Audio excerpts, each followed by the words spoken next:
Okay, we are streaming and recording. Thank you.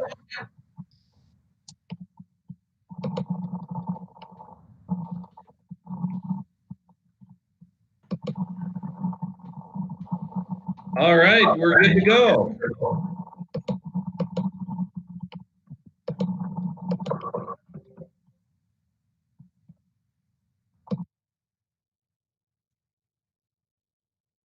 Oh, you're on mute, Heidi.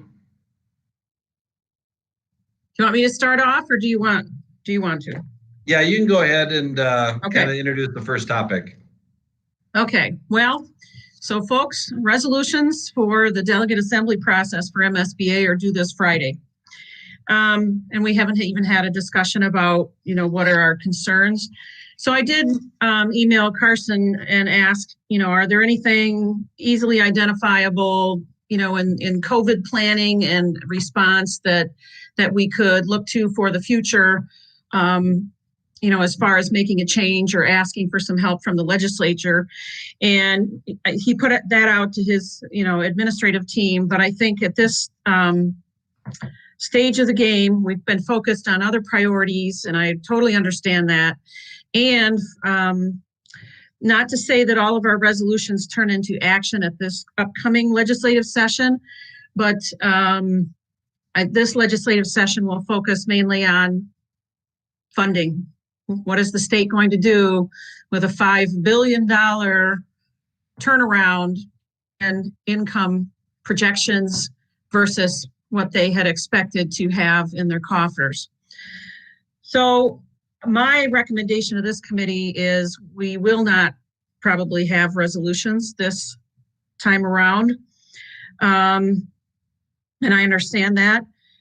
However, we do have platform components. So if we're not actually proposing legislative pieces to add to the policies for MSBA, we have our own priorities as a district that what we want to focus on, and we can certainly articulate that to our legislators too.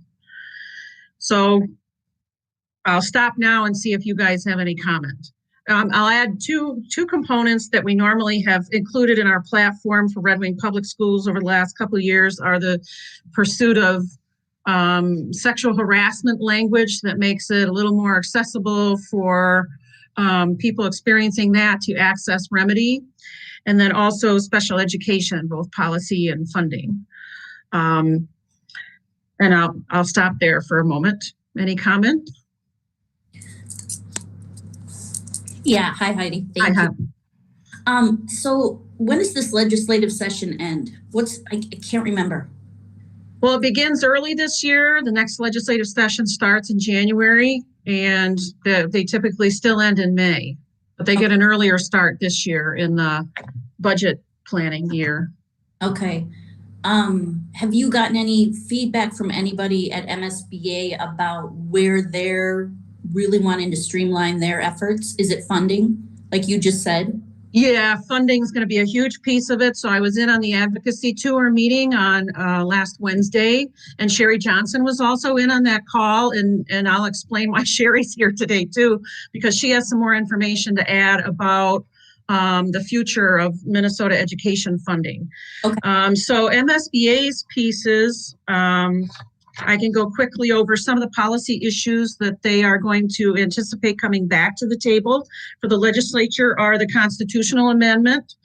If you haven't, I did a little research today. That's the Neil Kashkari and Supreme Court Justice Alan Page proposed language that got started some conversation this past year. And of course, COVID interrupted all of that. The feeling out there is that the constitutional amendment will be back on the table. And those proponents of that are pretty firm about seeing it on the ballot for the state in 2022. So not next year, 21, but the following year, because they realize there's a lot of conversation to be had. I would recommend, if you haven't already seen it, the brief on the constitutional amendment from the Minnesota Rural Education Association is pretty good. And it has some other links to other information about the points they make, but it has the proposed language the current language in the state's constitution. And it has a link to an article by Professor David Schultz from Hamlin. And it's pretty well written. And I think once you read David's article, that kind of sums up, I think, where MSBA has some concerns about, does this constitutional amendment do what we think it would do, or are there unintended consequences? So it's a really big discussion. MSBA has continued to say they have concerns about what that new language would mean, and does it effectively address what the proponents want it to make a change in. So that's a big one, big discussion for you guys going ahead. There's the substitute teacher. Oh, yes. What was the constitutional amendment? Rural. What was that again? The rural. MREA. It's another. It's a rural education association. Okay. And they tend to have smaller schools. We are a member, I believe. We just haven't interacted with them a lot, and they have a new director. So they usually represent, obviously, rural schools, but usually smaller schools. So they would be sort of a counterpoint to AMSD, where they represent metro districts. MREA tends to highlight some of the rural issues a little more forcefully. So that's AMSD is Association of Metro School Districts. Okay. So St. Paul, Minneapolis, Rochester, Duluth, and the surrounding cities in the metro area would be members of AMSD. So there's only two? And then there's MSBA, and then there's another organization called SEE, Schools for Equity and Education. They're also an public education advocacy group. And that has a different variety of schools in it, some large, some small. And Brad Lundell is their director and lobbyist. So check out their websites. This committee usually, and we'll do it as their later this year as their legislative platforms develop in another couple of months. In the past, I've usually done the legwork on it, but so I would access all four of those legislative platforms, and then we identify commonalities and then what most directly applies to Red Wing. So it's in alignment. We're not starting from ground zero, and they actually provide you with quite a bit of background research, some graphs, sometimes some reasons why they're advocating for this and what's the change they want to see. That's separate than this resolution process, but it does tie into how does Red Wing identify their priorities going forward. And we usually examine that. I get all those documents together for this committee and post them in one of the meetings when those platforms are developed. And they might not be developed until mid-November, early December. It depends kind of on what's going on. Okay. So constitutional amendment will be out there, some changes perhaps, and this is probably going to get a push. I can see it, especially with COVID. Substitute teachers. That we are one of the few states that requires a bachelor's to be a substitute teacher. And so there's some conversation out there about, well, we're still in a substitute shortage. Should we consider changing some of those parameters? Maybe you could, have an AS, an AA or whatever. So that, again, not stating what's what, but just saying those are some conversations probably coming forward. There's something out there with private duty nurses. I won't spend a lot of time on that today unless we have extra time left over, because I want to give Sherry a chance to explain some of the work she's been doing. There's a question about, should the state auditor be doing school district audits? Right now, we hire our own firms independently and do that. But now there's a conversation about, should the state auditor's office be working on that? And then there are some other pieces coming, but yeah, so MSBA is kind of, developing, and it'll be more firm after the delegate assembly process is done, because that's when the grassroots school board members, the grassroots process will be finalized. That's going to be virtual this year. Usually we do that work in person. But it's going to be virtual on a Wednesday evening this year, December 2nd, from 6 to 9. So I just learned that. I'm not sure that that's been announced to everybody, but I've learned it through some other work I have to do. So right now, right, I just don't know that we have time or energy to put resolutions together. I think our plate is full, but we want to think about, what's our platform? And we have a little bit more time. We don't have to decide all of that today. And Karsten, if you could provide us with, some background, like what were last year's platform pieces, and do we want to add or subtract from that? And that would give us a starting point, I think. I think, and we're going to get to Sherry too. One of the platform pieces, and this is a conversation we need to have here and with the full board, is the funding. Like I just said, that's a $5 billion turnaround. So what does that mean in the next legislative session for public education funding? So the first message is no cuts to public education. Second was hold harmless the ADM numbers. Those two pieces were mentioned last Wednesday. Instead of cuts, you are most likely going to have to examine payment shifts. And that happened under Governor Pawlenty in 2009. So Mike Christensen and I were the only ones still on the board that went through that. There is a nice piece in MSBA's presentation that explains, probably the biggest one is the school district aid payment shift. So for every 1%, so in any given year, public education funding is we receive 90% of the money that we need in our checkbook to pay 100% of our bills, basically, right? That's how it would work for you at home. And then the following year, you would receive that 10% that you were needed to cover this year, plus the 90% for the coming year. Under Governor Pawlenty, in order to balance the state's budget at that time, we went to correct me if I'm wrong, did we get as low as a 60-40 split? I believe so, Heidi, or That's okay. Very close. Right. So that year, we only got 60% of the money we needed to pay 100% of our bills.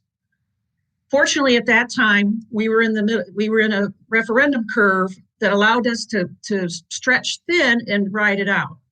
But many districts don't have that luxury, so they have to cash flow borrow. So it's short-term borrowing that costs the school district money and interest payments to pay that back, just to make sure that you meet payroll. And if you can see, if you've lost 30% of the money you normally count on, that's a big change. So I'm going to ask our finance committee to examine some of that information and data for next week. Payment shifts are in your future. So you need to understand what that's going to look like and to have that discussion with the rest of the board and the public. In school aid payment shift, every 1% saves about $100 million in the state's budget. So if they go down to 80% of funding, they'll save $1 billion in the state's budget. So you can see how attractive that option is when you're trying to fill a $5 billion hole. A 70% instead of a 90 would save about $2 billion. 60% would save $3 billion. That's not the only shift. There's another mechanism that I'm not as familiar with. It has to do with property taxes. That's a 1% shift there saves $14 million. A 10% shift saves $150 million. And just under a 50% shift saves $980 million. So just shy of $1 billion there. MSBA, and that's all MSBA material. I'm not, and that's, printed out. But I think everybody's conversations are going to have to be understanding what that means, what that's going to look like for Red Wing Public Schools. Talk to your legislators, whoever they're going to be, and that's on our next agenda item. But I don't want to take up too much time because the other part of this funding piece is Minnesota Department of Ed has had an education finance working group for about the last year. And Sherry Johnson holds a position on that committee, a leadership position on that committee. So that's a big, 60,000 foot discussion, but there's lots of detail to it. They've examined a lot. MSBA's also had two school board representatives on that working group. And so I wanted to give Sherry an opportunity today to kind of just let us get a little bit, get our feet wet when we understand about, and this isn't immediate financing of education, but these are the larger recommendations that would be implemented through 2025, Sherry? And then, and so there are changes, simplifying the formula, getting rid of categoricals. Those are a couple of the big, framework pieces. So yeah, I think that's where we're at right now with just what the priorities are going forward. And we do want to have a conversation with our legislators. If we have new ones, we want to help them understand what payment shifts look like. Even if we return the folks we have now, I think they need to hear our voice about what our concerns are going forward for funding and how it'll impact Red Wing. So I've said a lot. Do you need clarification or do you have questions? No, I appreciate it all, Heidi. Thank you. Okay. So is it okay if we let Sherry have the floor for a little bit so she can explain kind of what she's been doing? And it's big. We're not going to go over all of that today. But I think this committee was the right place to start hearing about what's going on with education finance and what's the future of it. And I think we need to make our next board, which will have a number of new people, we need to get them up to speed too. So I would encourage us to support a board presentation at some point. But I just wanted to get the conversation started today with Sherry, and she was she was agreeable. It fit her schedule. So I wanted to take advantage of the opportunity today. So I'll turn the floor over to you, Sherry. Thank you, I think. Hi, everyone. So I would say Heidi's correct. I'm just going to give you the elevator speech because we could go into detail for hours on this. So let me, so how did I end up in this position? About a year ago, the governor was tasked with creating a work group to look at Minnesota's formula, figure out a new way to do it that would be, like Heidi said, simpler and more equitable across school districts. So the commissioner formed a task force. I was chosen with Christina Osario, who is a superintendent up in the cities, to be the co-chairs. We have been meeting for just over a year. Our final meetings are this coming Thursday and then October 1st. And at that point, we will be putting forth recommendations to the governor for him to decide what his funding is going to be like going forward and being presented to the legislature. We do have a number of legislators that sit on the committee, both senators and representatives. So they have had their input in our work as well. So first of all, like Heidi said, Minnesota's funding formula is very, very complex. There's multiple tiers of equalization, multiple formulas for like SPED, and there's a number of small, what we call categorical funding streams. And one of our main pressure points, because that's how we started our committee, was what are all the pressure points? What are districts really struggling with? Special education was the #1 pressure point that came up. And so we started with those pressure points. We had about 16 of them, and we've worked through and made recommendations on all of those at this point. We do have a draft document that cannot be released yet until we have it in a finalized form. And then we'll go forward from there. So a couple of things before we start. General education basic revenue, which was in 2003, 70% of all gen ed revenue, it's fallen to 53% what we get from the state. So if you compare 2003 to now, we were getting 70% of the revenue we needed down to 53%. Another way to say that, its buying power has decreased. So general education basic revenue lost 10% of its buying power compared to what it was in 2003. We need to right that ship, and part of our formula recommendation is that we tie it to current inflation, so that it's always going up. It's not just a 2%, but it's actually tied right to inflation, which will help us with any purchases we have, with salaries, all of that. The goal of the committee was to take the basic funding formula and redefine it into 80% state aid, right? And you're like, oh, that's a big jump. All right, so hang with me for the 80%. And then there would be an additional 20% that would be a local education levy. Okay, so not your operating levy. Operating levy would not be a part of the basic formula.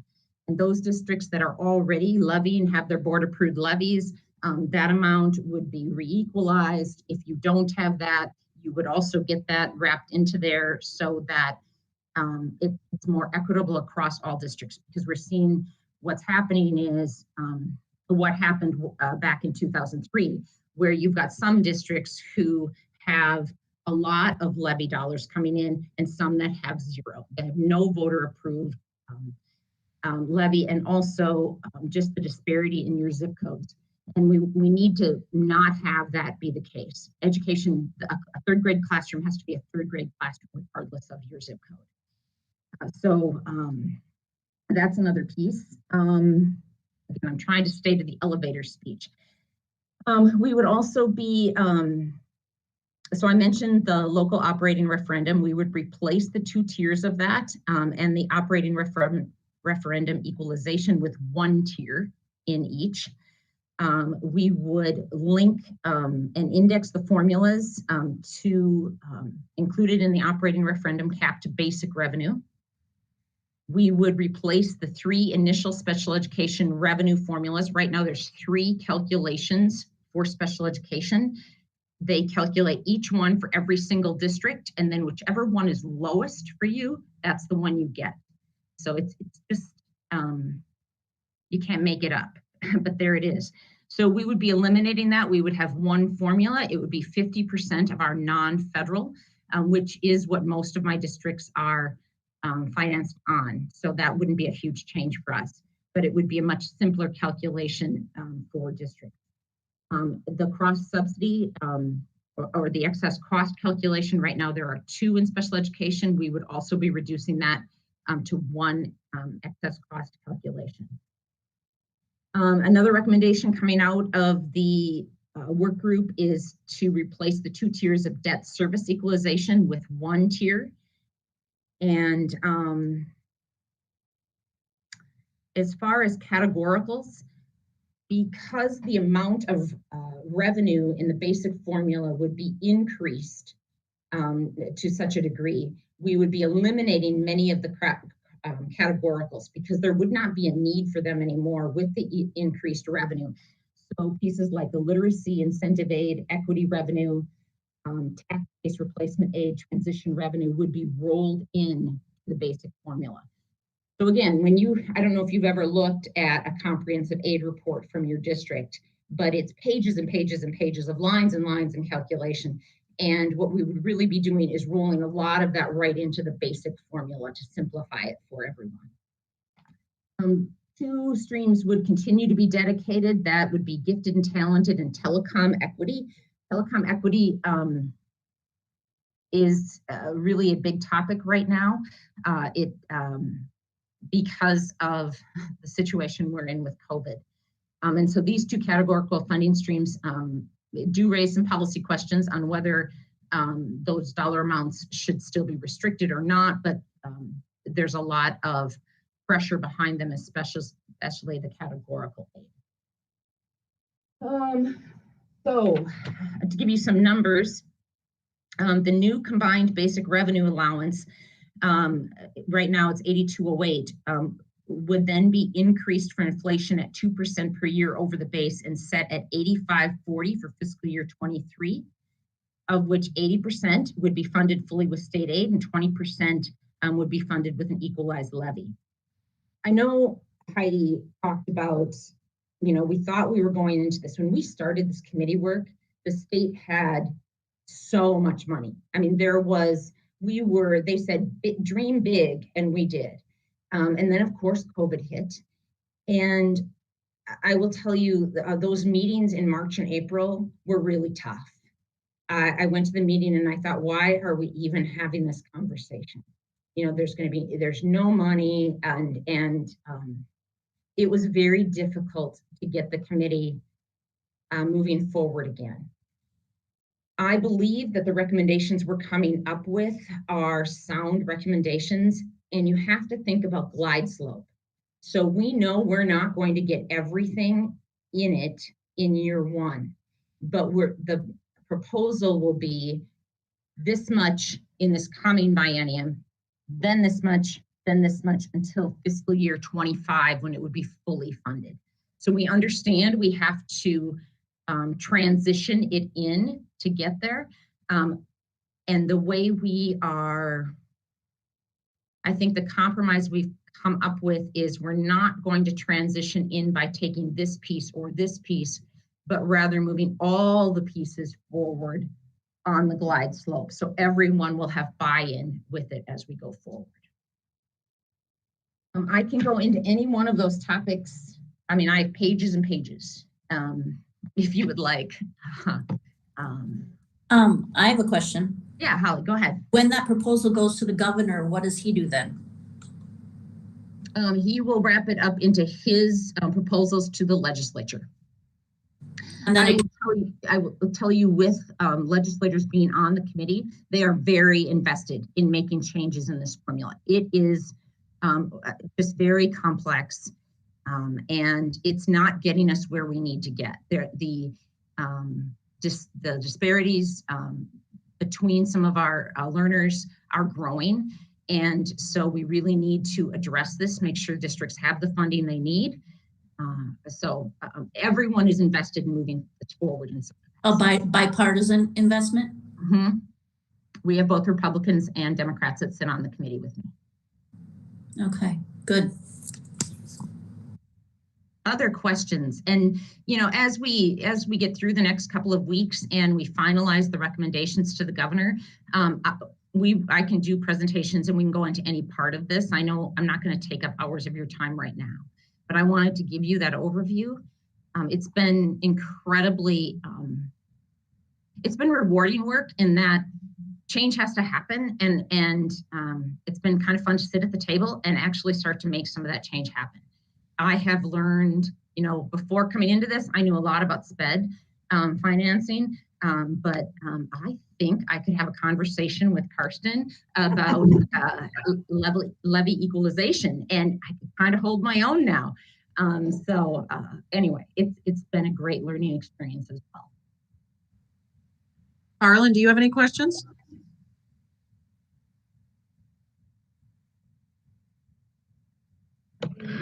No, not really. It just kind of a dismal picture painted in front of us, and I take it from what we're hearing that we're not going to get very far in trying to cut our cross subsidy in special ed. We're going to have to keep doing what we're doing and make do with what we have to do it. So Arlen, in the proposal, part of the cross subsidy is because the state and local are not covering what they should be covering, and part of it is because the federal is not. Okay, this proposal actually eliminates the state cross subsidy completely. So now we have to next focus on getting that federal cross subsidy covered. So it will have a positive impact on that. We don't have any individual district runs right now because the Department of Ed staff that do that have been so wrapped up in the current levy system, but we will get those runs in the next week or so. So under this, the cross subsidy would probably go down if we could get this through. Yes. Okay. And certainly by 2025. Mm-hmm. It will progressively go down until that point. Well, we should be bankrupt by then, so that'll work fine. Look for hope, Arlen, look for hope. Couple of the pieces that I found attractive, Sherry, was expand aid, QComp aid for every district. Yes, So that would certainly help Red Wing. because we've had that discussion. We're in the line, we're in the queue, but we're so far in the queue and they're not adding any money to that program over the last several years. So I was excited about that because I think that's a good idea. Early learning changes that would be simplified also for funding through K4. And then long-term facilities maintenance pieces are going to be updated too, right? Yes, that's been a really important one for us. So in the metro area, there are intermediate districts and they have $65 more per student per ADM to do facility lease for those intermediate districts. Out county, we've never had access to that. So the districts only have their lease levy amount available. This proposal puts us at the same level as intermediates because guess what? We have needs for facilities in outstate, just like they do in the metro. I know that's shocking. I know, So, you have buildings. I'm really excited about that. Yes, it does expand Q-Comp to every district. You don't have to have you'll have to write a plan, but you don't have to, you're not in a queue anymore. Right. It'll be indexed to the basic revenue formula. There's also a piece, there's a large push for full service community schools. Yeah. That we haven't finalized where we want to go with that. But that is certainly something that is of interest to the governor. And so we are looking at that. Okay. Can you say a little bit more about what a full service community school would look like? So all of the services are within the school. So for instance, Red Wing last year brought dental services into the school. And we had kids just right there. They went, they had their dentist appointment, they got their teeth fixed. So it would have medical, dental, mental health, all of those wraparound services available right there in the school. So a full service, one-stop shop. Meaning that it would be in one school in every district? Every school? A community school would be that. So it might not, any building that chose to do it, it would be there. Yeah. And there's been some talk about focusing on, was it 2 years ago when the Human Rights Organization identified some schools where there were some equity issues, starting with those schools with the largest perceived equity issues. I worked in a full service school in St. Paul, and it definitely had its pluses and a few minuses, but it definitely had its pluses. Where it got really tricky was when the outside agencies tried to impact the decisions that were made basically from the school's perspective. It's a fine line. Yeah, it got really messy then. So okay, thank you.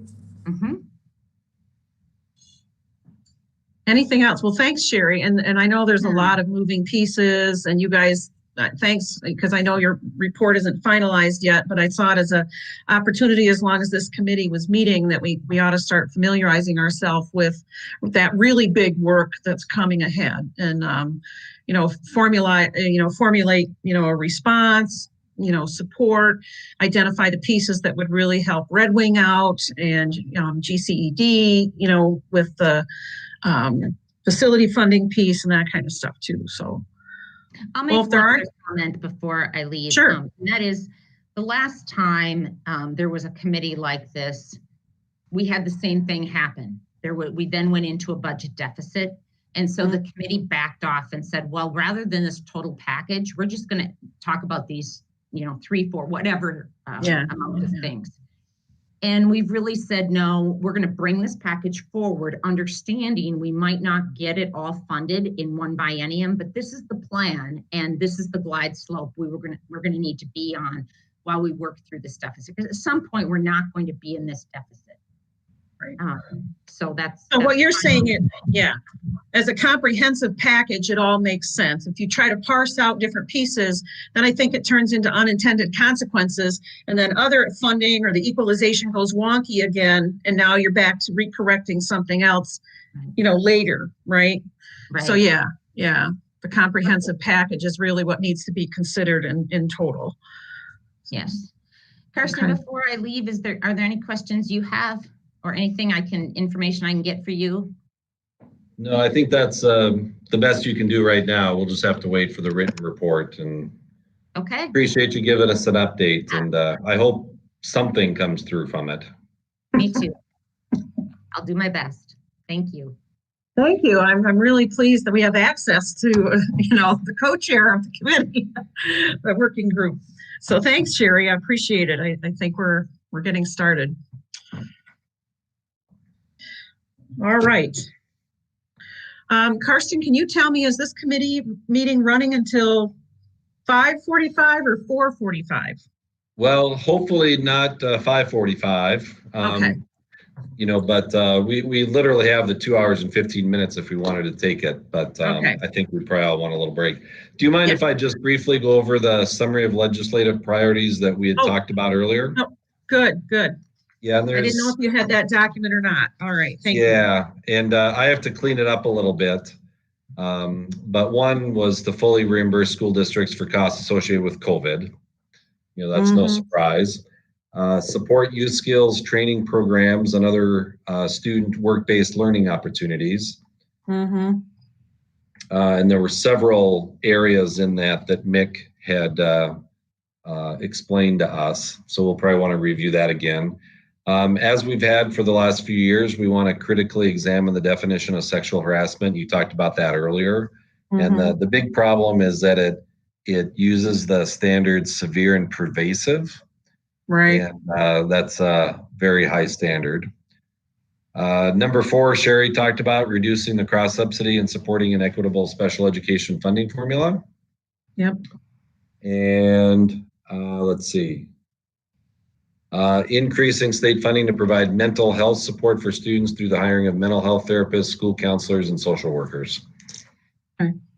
And I don't know if Sherry's work with that committee addressed that at all, or if the assumption is that if we could increase the yearly per pupil amount that we could allocate money that way. Safe schools levy? Let's see. I That's didn't part have of it it, on right? this summary. I know we've talked about that before, but I didn't have it on this latest version. So one of the pieces I saw under the work group bullet points on Wednesday night from MSBA was increase for safe schools revenue, increase levy cap from $36 to $72 per student, and equalize. So that's part of the working group recommendation. So that would work in our benefit, right? Definitely. Yeah. Yep. And then they would also add $30 for intermediates and cooperatives. And I think we can, this committee, this district can take some credit for that, because that's based on one of our past resolutions to MSBA in a legislative platform. Was intermediates and cooperatives need that type of support too, because of the population they're serving also, deserves to have, access that money. And really, it was kind of an equity issue. Like, well, if you go to that school, then you're not getting that support. But if you go to this one and a district versus a cooperative, so it was an inequity piece. And that was language that Carson, I think, we had talked about it with this committee and come up with. So take some credit, take a bow. So yeah, that ties in nicely with the direction I think we wanted to go in. Yeah, I think, we'll really want to understand that report that Yep. the working group had and focus on that and share it with whoever our reps are and talk about it publicly, because that's where the real change could take place. Mm-hmm. That's everything. So that was 5 different pieces, if I counted correctly. Sexual harassment, special ed, COVID impacts, youth skills, work-based learning together, and mental health support. Was it 5 items? Correct. Okay. And I know, part of that youth skills program that Barb Haley put together, and we wanted to expand on that, or at least get people thinking a little bit broader about that. There had to be a very definite connection with the Department of Labor and Industry. And of course, that commissioner that Barb would have worked with to come up with this program has now been released from service to the state by a legislative action or basically non-renewal. Do we need to, I don't know, figure out what's going on there? Or I guess I'm just wondering, where's the support going forward? And that's probably not for this committee, but more of a political strategy going ahead. You know, who's the person to speak with now? And it, because it was a real collaboration between Department of Labor and Department of Ed that, you know, I think there were some rich conversations in there that needed to happen and did to some extent, but how do we continue that kind of work? And I you know, do we reach out and ask Representative Haley, like, who's the go-to person now, or? Yeah, I think Barb would be the best contact person, or Mick Wendland. Okay, Since he's Sure. he's involved with some of those state groups, or we Yeah. just need to wait to see who the new commissioner is. okay. Because I don't think Waltz has nominated anyone, has he, for it? Not that I'm aware of. Okay. Yeah, okay.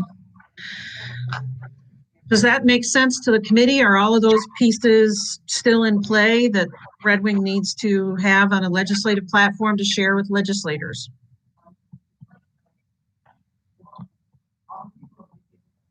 Yeah, if I might speak here, Yes, please. I think a lot of that is in play. I would just encourage us to be involved with anybody.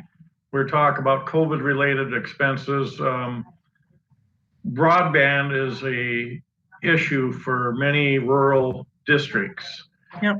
And I'm not sure if I saw numbers right. I thought it looked to me like we might be paying close to $7,000 a month for hotspots.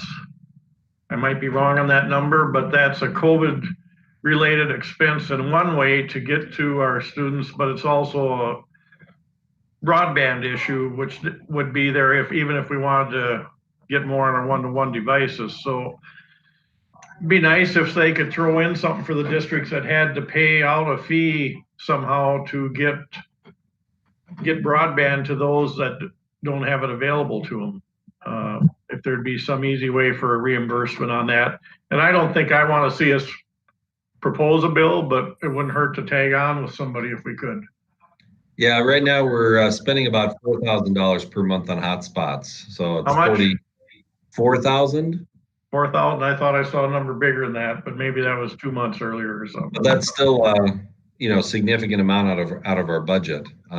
We've also talked to the city of Red Wing to see if they would explore the possibility of some city Wi-Fi spots. Actually, I know we've talked to HPC. I'm not sure if how far we've gone with the city yet, but we think that would also be a great move for the community. But I think your point is somehow we need to find a way to make sure that all families have access to internet services that can help them, perform schoolwork. And that's even after COVID, we're going to need to do that. I'm just Right. saying reimbursement for expenses we incur to get broadband to those that can't get it any other way. Sure. Mhm, mhm. Yeah, I know we have some county money and state and federal money. And so we'll have to, or Jackie, I know, is tallying up, all the extra expenses from equipment and personnel, and we'll compare it with the revenue, and then we'll see, what's left. My belief is that we'll be able to pay for some of the computers that we purchased as well as hotspots, but we'll know for sure from Jackie after she's done tabulating. And I think that's a smart conversation to have, Arlen. I know we're fortunate in this district that we have the high speed internet access, because many districts up north might have it at their school buildings, but most folks don't have it at home.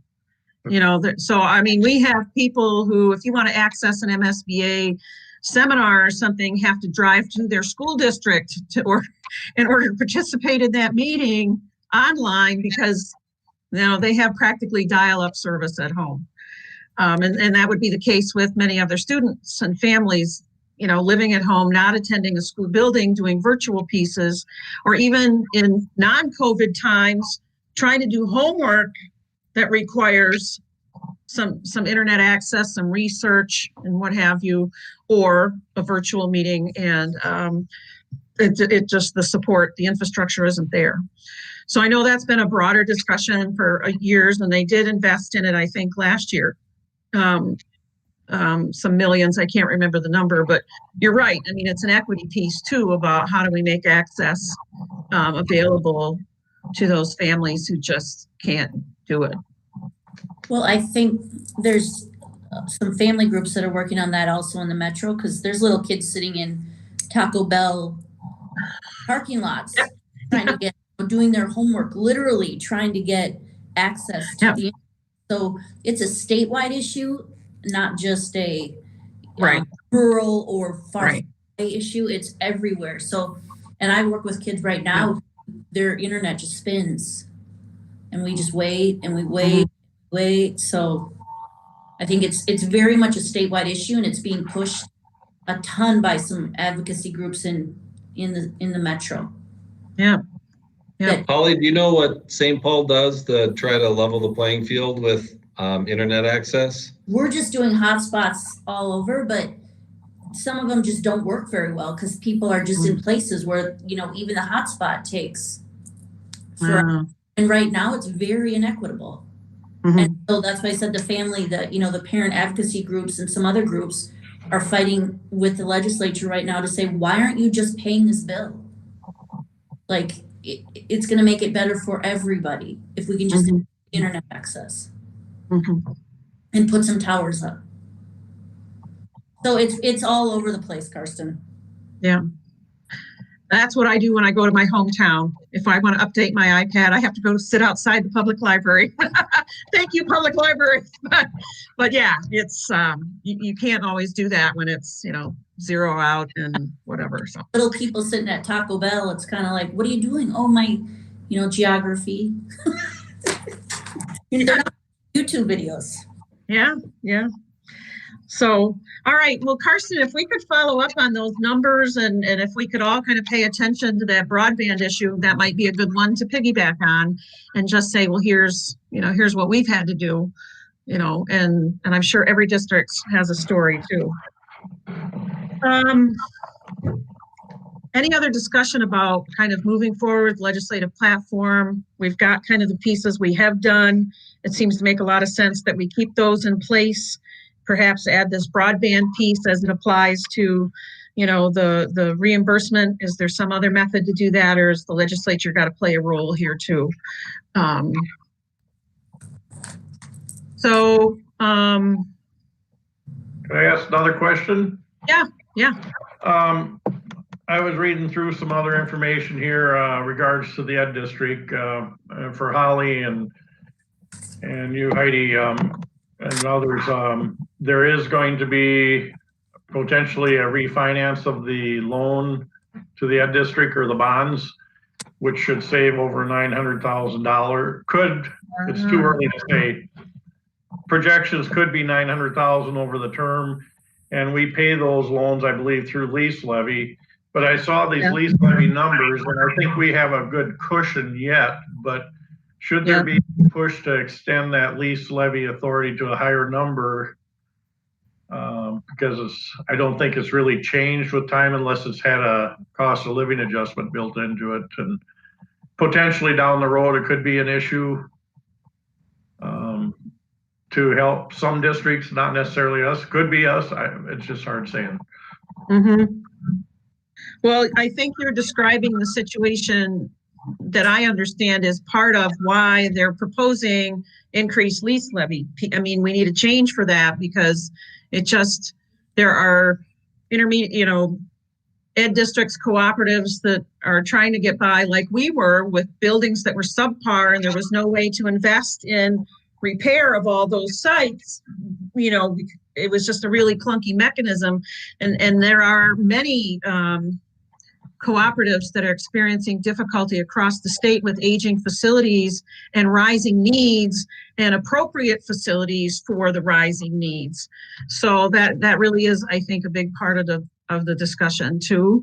And I know it was talked about when we made the decision to build River Bluff. I mean, that was a lot of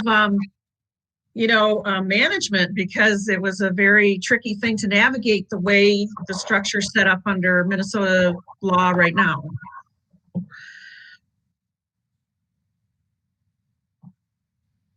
Sherry, do you have anything else to add on that lease levy expansion piece? No, I think that's exactly what the task force is trying to do. And Arlen's just pointing out that we also, because interest rates are so low right now, we are looking to refinance, and that should be a help to our districts. Right. And as far as freeing up some of their lease levy authority. Yep. And just a cost savings for their taxpayers. Right.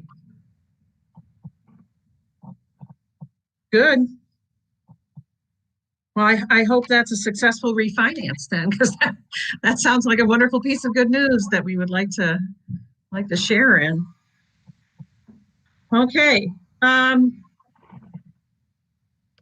second thing on our agenda tonight is meeting with local legislators. And typically, so we talked earlier in the meeting about this legislative session starts in January. So it's a longer session that starts earlier, and it's a funding year. And of course, it's how do we recover from COVID year? So we usually put together a meeting with our local legislators. I'm assuming it will be virtual because I think the timing of the meeting should be in December. And I would, pretty soon, or even now, we could send out a save the date if we could identify, that we want to do a legislator meeting maybe during our committee time in December. So that would be about an hour prior to the regular board meeting. So we could send out a save the date to our two folks in office right now and our two challengers, so that we would be sure whoever gets elected in November would already have us on their calendar, because once they get elected, they're going to have an awful lot of people wanting to talk to them, have their ear about their issues during a holiday season, in the middle of COVID, and trying to get up to speed by the start of the legislative session. So that's what I'm proposing, is that we send out a save the date for perhaps our December committee time, and do it at that time. And we've also included our student school board reps in the past in a physical meeting, but it was also an opportunity to help them develop leadership by having, and I think we should carve out a little time for them if we can give them an assignment that says, what are your concerns or issues going into a legislative session? What's something you'd like to share with our legislators? So think about that. It doesn't have to be decided today. And I think probably no more than an hour. So if we have other committee work, we could meet at 3:45. And then we could meet virtually with legislators at 4:45 and wrap that up before the board meeting, or vice versa. Do you think that's a good plan, or do you have some other thoughts?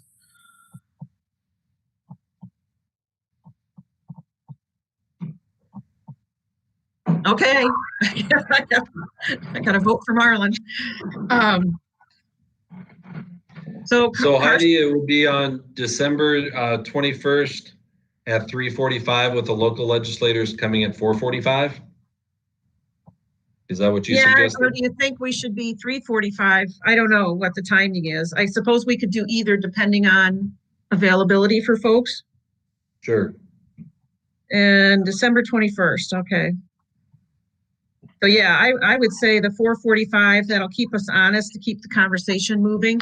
So normally we present, hey, get to know people if there's a new legislator at the table, introduce ourselves, and then we present our platform, give the students a little bit of time, and then I guess hear from the candidates or the elected officials at that point, you know, what are their priorities? What are their concerns? How do they think the legislative session is going? We've usually allowed some time for that. So I'd like us to kind of schedule it out so we can all stay honest and end on time so we can get our board meeting on time. And I'm assuming virtual. I think that would just be the easiest way to go. You know, trying to just practically speaking, because it's winter and long distance and driving and that kind of thing, plus the public health circumstances. So shall we That's what pencil? we'll do. All right, we'll pencil that in. Save the date. Can I go back on something here, Heidi? No. All Yeah. right, I won't. I just was thinking this meeting, our legislators, and I got to thinking the other part about our shift in revenue more than likely coming 60-40 or whatever it happens to be. Right.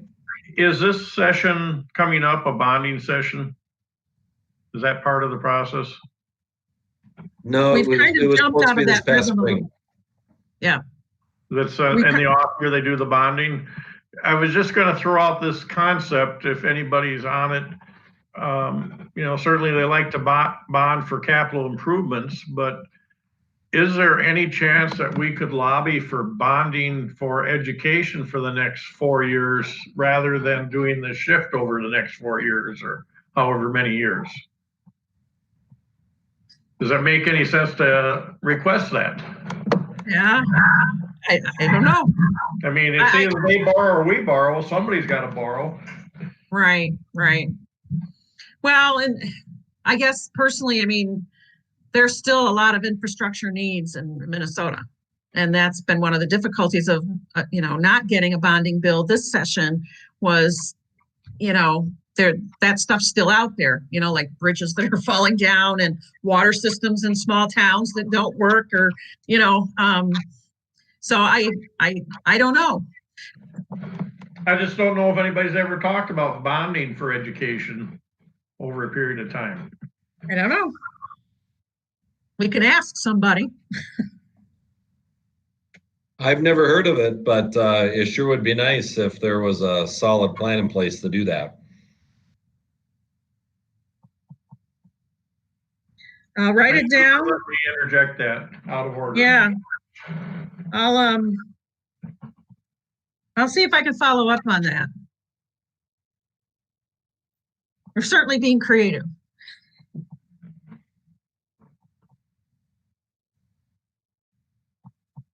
All right, well, that leaves us time for data sharing agreements and policies. Yep, I'll give you an update. I've been working on some data sharing agreements with Every Hand Joined, Hispanic Outreach, Youth Outreach, and then hopefully the Hope Coalition. And so I asked our law firm just to review some potential changes that I had recommended, and they did come back with some comments, but I haven't incorporated some of their suggestions into the agreements. So I would think it's going to take another few hours, and then I'll be able to share rough drafts with you to get your feedback on what your questions are, concerns, suggestions, and that kind of thing. So I'm sorry I don't have anything to provide in writing, but I'm glad we're taking some time to follow up on this. In addition to that, or kind of related to that, also revising our student release form. And so that's the form that these organizations like Hope Coalition would need to have signed, indicating what can be shared, like with the Hope Coalition. And so it's always been kind of complicated in the past. I'm certainly not saying it's going to be simpler, but I want to change a few things there to kind of organize things better so parents better understand what they're giving access to. And then also I'm trying to incorporate some other issues that have kind of come up. For example, these organizations want to be able to use a school email address to communicate with families. and also to set up groups with our Google Classroom so they can, have sessions just, similar to what they do in person here on school grounds. And so those are the things I want to outline, and then I'll bring it to this group to see what you think. So it's taking a little longer than I thought. Holly's saying no, so I'm sure there'll be some questions that we need to talk about, but I don't even have anything to present right now, except a really rough draft. And so, like I say, it'll take a few more hours, and then I'll be able to share some preliminary drafts with you. Any thoughts right away or not? Go ahead if anybody wants to jump in. My head was moving left to right, but not as much as Holly's. I do have some concerns. Yeah. I definitely have concerns. Yeah, any particular areas, or do you want to wait until you see the agreements or the student release forms? Or student release form? I just have a hard time giving this stuff out to outside agencies, I guess. I'm not sure what all took place in some of our other issues that people have complained about, but I think if we have information and we don't identify people particularly, it's not huge, other than we maybe didn't tell respectfully the right way what we were going to do with information. I don't want to get in that discussion, but who says what organization is the right one allowed to go to? I mean, maybe I agree with Hope Coalition. Maybe I don't agree with Hope Coalition. Maybe I agree with other agencies, or maybe I don't. So it gets very complicated when you start releasing this. To me, it gets complicated when you start releasing this to other agencies. And we should be able to interpret our own data to some extent, I think. Yeah, and then there are actually multiple issues. One is reviewing our data, and then also kind of like with youth outreach, what information can parents request to be shared directly with them so they can have their mentoring relationships with kids? So they're kind of two different things that we'll need to iron out, I think. And then also part of the manual has to do with kind of the process for deciding that. And what I think we'd kind of come to a consensus a meeting or two ago would be, I'll have a general statement in this handbook, but then that we would take those proposed agreements to this committee for review. Not only as far as like if we're going to do a survey, but even for the data sharing components. So at least it won't just be me. My one question is, I asked a couple months ago for the agreements that we already have in place, and you haven't sent those. Oh yeah. And I can, what I can do is send you two things: the current agreements and then the proposed agreements, so you can see the changes. So I can get that for you.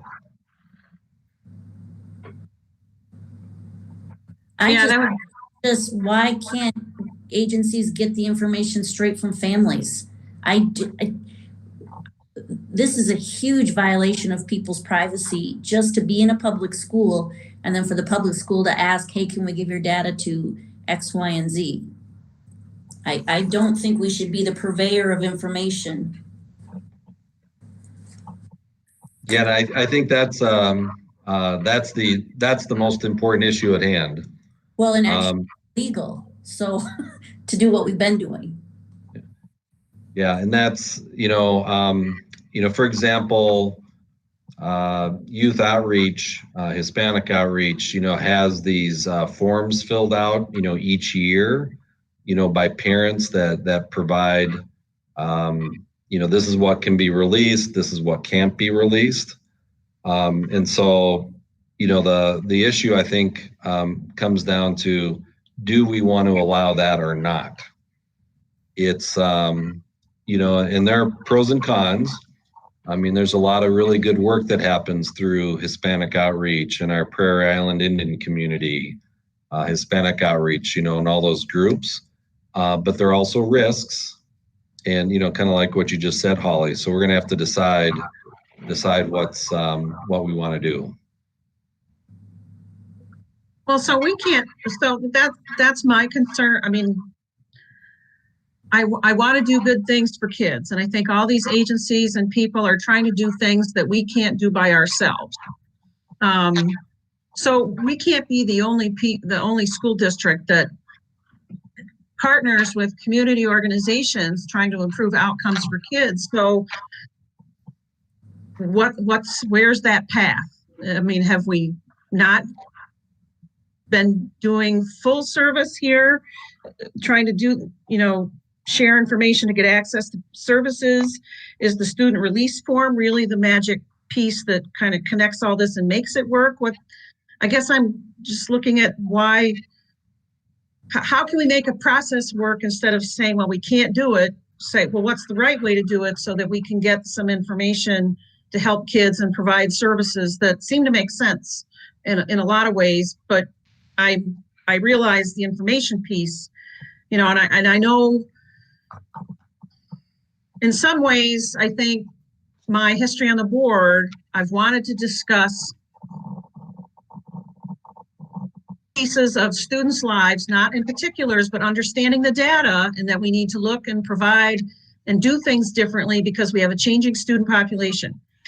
And being sensitive to, you don't want to call out a certain group. But on the other hand, it prevents us sometimes from talking about real lived experiences that need to be addressed to positively impact student outcomes. So where's our missing piece? But it's not our job to pick and choose how they target kids. It's families' priorities or families' own personal, if they want help or not. It's not our job to assume that this group wants help. So therefore, we just release the data. That's not our job. And I think the baseline where we need to start is, what is the law? We don't need to interpret it. We need to know what the law says, and we follow that. Yeah, and just to answer Heidi's question, I'm sure we're not the only organization or only school district that shares with some outside organizations, but my hunch from what I've heard is that most do not. So I think we are more, we have stronger relationships with community organizations in terms of sharing agreements, to provide those mentorship relationships. I'm not saying that's right or wrong, but I do think that we do more interactions with our community organizations to help kids. So, like, the bottom line is, Holly Tower, do you want Teddy Tower's information going to several agencies? Yes or no? Or it'd be with each organization. Yeah, but I can say yes or no, and that's the bottom line. Yeah. If we even want to do that, and kind of like what Arlen said at the very beginning, why do we say yes to youth outreach but no to Our Redeemer's Lutheran Church in Helena, Montana? Exactly. For example. And I said that church because that's my dad's previous parish, so I didn't want to use a local church because no one has asked for that. But I think that's the issue: is when do we say yes or no to that organization? What criteria do we use to make that decision? And special ed documents, I mean, those are solid that you don't share for special ed identifications or. Yeah, so we have, anyway, and that's why it's taking longer than what I had hoped, but I'd rather go a little slower to go faster, or at least so that we're on the same page moving forward. I had originally asked Lisa Hansen from Every Hand Joined to join us tonight, but because I didn't have any proposed agreements to share, I figured, well, let's wait till next time and invite her next time. So at least then you'll understand what they do with data or how they work with the school district to analyze data. I'm not questioning the support they give. I'm questioning the access. Yeah, that's what I mean. Right? They could give beautiful support. That's not my point. Mm-hmm. Another concern I have is, the bottom line is people make mistakes. And release data from time to time they shouldn't because it's there. Data breaches happen. And no matter who has it, it's going to happen somewhere along the line. But the more we share with other outside agencies, the more potential there is for data breaches each time that information leaves our hands to somebody else. And so that's where it gets a little testy for me.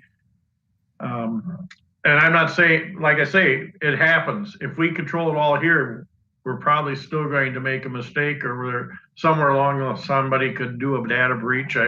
You can't predict. Not every place has it happen, but it happens. It does. But if you put this information out to 10 different agencies, that increases the chances of a data breach by 10 times.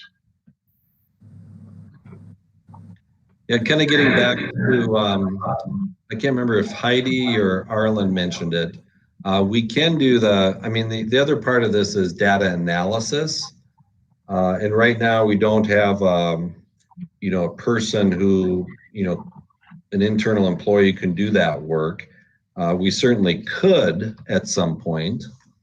We'd want to find, an expert in terms of data analysis. I know that Sherry Johnson hi Sherry, you're still on the call, did hire a data analyst about 8 years ago maybe. And but there were a lot of things that happened during that process, and so it never really got its feet on the ground. But someday that might be a possibility as well.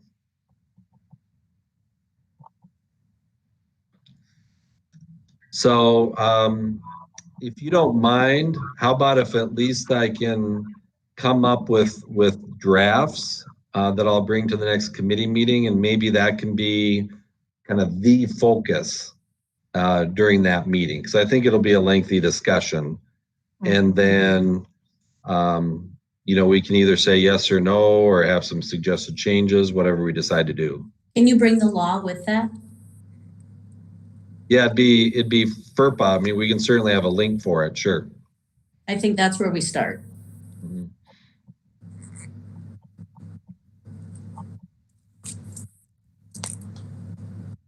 Anything else, or? Well, I guess I'd just really like us to do the right thing, but I'd also like us to preserve the good work that is being done for kids, because I really value all of those community partners that are providing those uplifting pieces, whether it's mentorship or tutoring or access to language services, or because my sense is if we were left to do this on our own, we're not going to do as good a job. And so I really would like to find a way to make this work for folks. With respecting everybody's, all the boundaries, the legal parameters and such too. I guess I just, I hope we can find a path to go forward. That's all I have. Anything else? I just checked the agenda, and that's all for the agenda topics this time, but maybe there's some additional things to bring up. I guess I just want one clarification point. It's not the board's job to decide what the law is when it comes to these kinds of things. We follow the law. And if we want to appeal to somebody greater than us, that we'd like to change it because we think outside agencies provide a great service, then we do that. But we don't manipulate because we can, or because we went behind somebody's back, or because we thought it was a good idea. No, I'm not suggesting that. I'm looking for the middle road that works. Right. So But we did do that. I guess I need more information. I guess my point though is that we can do it legally. if it's set up the right way, but we still have to Right. decide if we want to do it that way, because we don't have to. Okay. Well, we can do some things legally, Mhm. not what, yeah, okay. So, yeah, we just, so there will be some choices that we need to make, and, but yeah, we'll outline those kinds of things so that, you know, the school board can make that decision.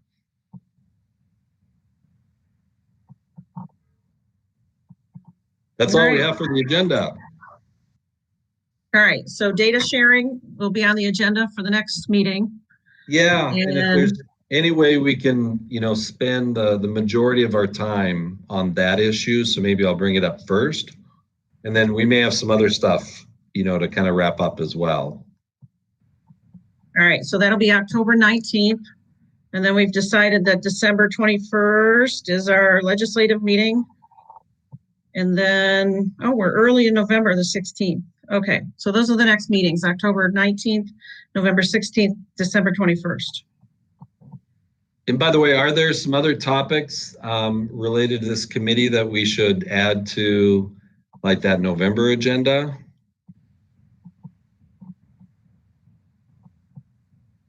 If you can't think of it now, just shoot me an email or shoot Heidi an email, and we'll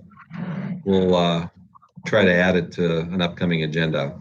I could, right now with the timing, I could probably give you a rough idea of what the delegate assembly would be looking at for resolutions. And it might not be a full, you know, it might not be a full package, but I can at least give you an idea of what the larger pieces are going forward. So that would be one thing. I could give you an update on the delegate assembly resolutions. What about the rest of the policies? Do we review any more and move forward? We've done our cycle for this year, right? And we've done our annual review. So we're all done with that. We are, except the next round will be the 400 series of policies and the 500. And there are a lot of really important policies there. Yeah. And so They're even though we long. don't review them until 2021, we could probably get started on that now, just to kind of get ahead of the game. You know, even if we're looking at 5 or 10 each meeting, it would be really helpful so we aren't rushed for time in the spring and summer. But I'd also ask you to consider how you're going to rope in the new folks to get up to speed on this kind of stuff and this kind of work too. Just consider that. On the committee, we can do that. And then I almost hesitate to bring it up, but I know it's dangling out there. We had this wellness policy, and Oh yes, the wellness policy. I just wondered if, you know, we would be and not that it's an immediate thing, but I wonder if there's some conversation to consider about what's changed in the climate of COVID concerning a wellness policy. And there's all aspects to that, and it kind of grew and expanded, and I agreed with some stuff and other people didn't, and some folks, you know, some advocacy groups wanted to go in different directions. So anyway, I just think we never resolved that, and I'm not saying that that's a high priority, but I think it needs to be on the task list somewhere for this committee, wherever it makes sense. You want to tackle it before January 1st? I think that would be preliminary, because I think you're still rolling out responses to COVID, and how did that change employment policy or management policy of personnel and accommodations for students and staff alike. And I just think there's too many moving parts right now, but I think it should be on our radar that that's something for the future to consider. You know, what you've lived through so far, what you're still going to be sorting out, and then maybe even MSBA would start repackaging some of that differently. So I'm just saying, keep it on your radar, because I don't think it makes sense to tackle it right now. I Maybe think we're not still at other stuff. Tackle it, but maybe just acknowledge it. Yeah, you just need to be aware. Yeah, Like, we have this wellness policy. We know things are really unwell in a lot of ways. right. Right. We want to hear from you on where you want to see us to focus. Yep. Just to So that- acknowledge, so people know that we are paying attention. Right. Yep. Yeah, we also have the Title IX policy changes. Oh, That came yes, out a month ago. yes. So, yeah, I'll take a look at that. And maybe we can present that. Does that, oh, yeah, because we need to formally adopt that, right?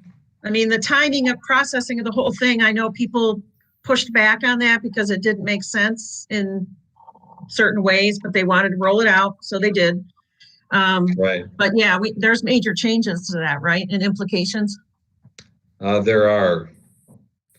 So, I'm not, yeah, I'll have to take a look at that. And Yep, I just yep. read the summary and I do not like the changes. And my guess Nope. is that most board members won't, but we should at least consider that and Yep.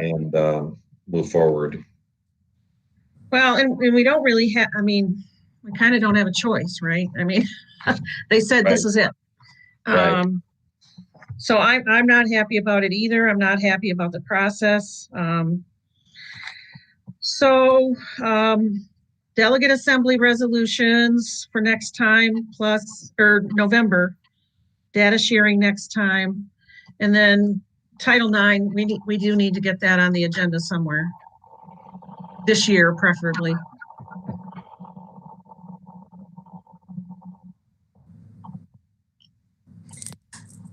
Should we wrap up?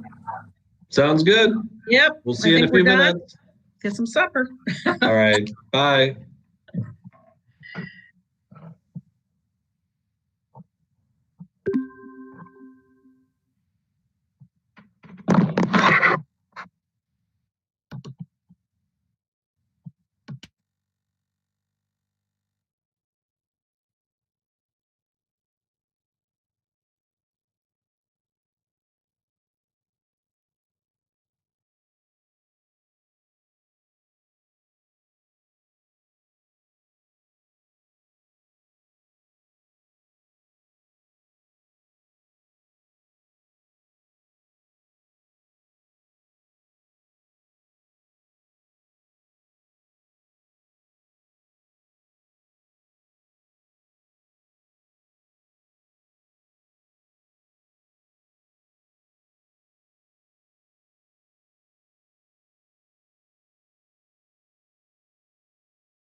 There's Jim. Good evening, Jim. Good evening. Had a little trouble getting logged in here because We understand. Thank you. Thank you. I think we are all present, so I will go ahead and call this meeting to order. This is the September 21st, 2020 school board meeting. We are meeting virtually via Google Hangouts. And I will call this meeting to order at 6:01. We'll take a roll call, starting with Mr. Bryant. here. Mr. Christensen, I'm here. Mr. Derricks, Here, Ms. Fair, Present. Ms. Jones, Here. Ms. Tower, Here. and Chair is here. So all members of the board are present. And with that, I will ask you to stand and say the Pledge of Allegiance. I pledge allegiance to the flag of the United States of America and to the republic for which it stands, one nation, under God, indivisible, with liberty and justice for all. Well, All right, thank you, everybody.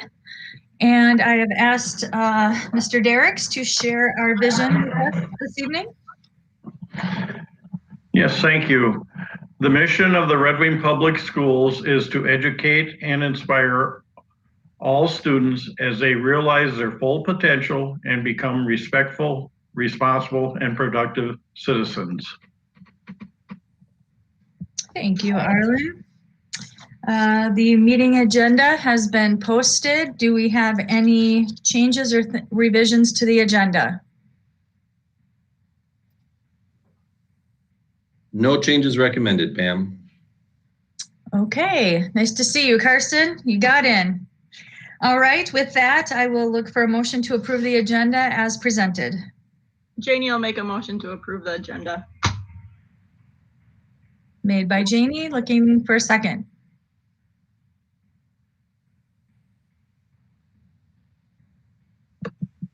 I'll second I'll it. do a second then. No, Arlen beat you come on, to it. Arlen. Faster. Made by Janie, seconded by Arlen. Any other discussion? All right, this time we will start with Mr. Christensen. I approve. And Mr. Derricks. Yes, And Ms. Fair. Aye. Ms. Jones? Aye. Ms. Tower? Aye. Mr. Bryant? aye. And chair votes aye. So the agenda passes 7-0. All right.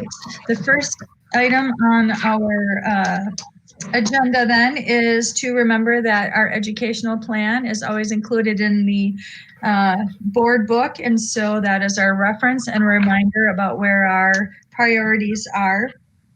And it also lists our strategic directions. If we remember, in the last 4 years, we finished putting together a strategic plan, which includes providing excellent educational opportunities to enhance student learning and engagement with proven instructional strategies and technology integration. So that was our strategy number 1. Number 2 was focusing instruction and professional growth on improving student learning and engagement. And that really revolved around professional learning communities and supporting our instructional staff with targeted professional development. A third strategic direction was creating a responsive, safe, open, and respectful environment across all schools and programs. And number 4 was providing high quality and efficient services through the strategic investment and allocation of resources. I think it's always important to, I know I say the same thing each week, but I think it's really important to remember that it's there and to remind us to take a look at that on an ongoing basis. And it's always there for your review. The next item on our agenda is recognitions and upcoming events. Who would like to start? Who has something they'd like to share? Janie would. Thank you. Thank you. Maybe Brecken can do this, but I just wanted to invite everybody to the home cross country meet on Thursday. It's a very good opportunity to see some great athletes, and there's an opportunity to completely social distance due to a very long course. So come out and see some kids running and have some normalcy, but this is their last home meet of the year. And we have a good group of seniors and just great athletes happening. So the boys race varsity begins at 3:30. And then 4 other races, all that kind of every half an hour. So boys varsity, boys JV, girls varsity, girls JV, but cross country is a great sport. And so come out and just cheer on and just clap. Janie, where would you suggest people go to do that socially distanced way? So just, if you've never been to one, they run kind of in the back of the stadium and between the stadium and the soccer field and kind of wander around that 2 times. And then in back of the high school. So you could be like last time I was able to stand over by the soccer field and have no one by me actually. And then even the back kind of the high school where the buses come in and stuff, they head over there. So lots of opportunities to see kids. So Thank you. Yep. That is exciting. It's supposed to be beautiful on Thursday. So grab your lawn chair and your ice water and come cheer on the Wingers. That's fun. And while you're up there, head on over to the tennis courts because we have a home meet for tennis on Monday or Thursday as well, 4:30 over there at the tennis court. So that's kind of fun. Brecken, do you want to go next and share? I did ask Brecken to share a little bit about how school has been going from a student perspective, kind of the pros and the cons, things that she's hearing from her classmates. So go ahead. Yeah, thank you so much. So online, I'm doing hybrid learning. A couple kids are doing online full-time PSEO. So it's definitely varying from student to student. It's definitely an adjustment doing hybrid learning. So for those of you who don't know, when we're not in school, we do Zoom meetings throughout the whole day. As a student, it's definitely proven challenging, but our teachers have been very accepting of that, and they've been very helpful as far as explaining things, giving us extra time out of their day. They've been really, really great with deadlines and understanding that this is an unusual situation, and so they've been really generous and being very understanding as what students we need. There are a couple of cons to doing hybrid learning. Most notably being when we're not in school, we're on the computer the whole day at home. And then we have homework on top of that once we're done with the school day. So unfortunately, that means we are on the computer for the vast majority of the day. And so because we get done with school later, it feels often that we don't have much time left in the day to do outside of school activities. So for me personally, I'm in cross country. And so I get done with school, I go to cross country until about 5:45. I get home and then I do homework up until pretty much 8 o'clock at night. And so it can feel at times as if there's not much time left in the day to work on personal interests, and it feels a lot like a lot of time is being dedicated to school. But with that being said, our teachers, like I said, they are trying to be very understanding, and they do a really great job at explaining what we need to know and trying their best to teach us well through a computer screen. So that's been really nice as a student. There are, as I said, there are cons.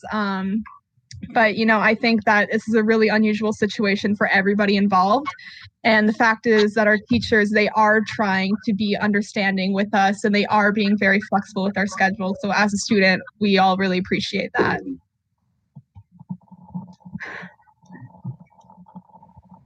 Wonderful. Thank you for that update. Does anybody have any questions for Brecken as long as she's here? She'll be attending the meeting. Oh, go ahead, Heidi. Sorry.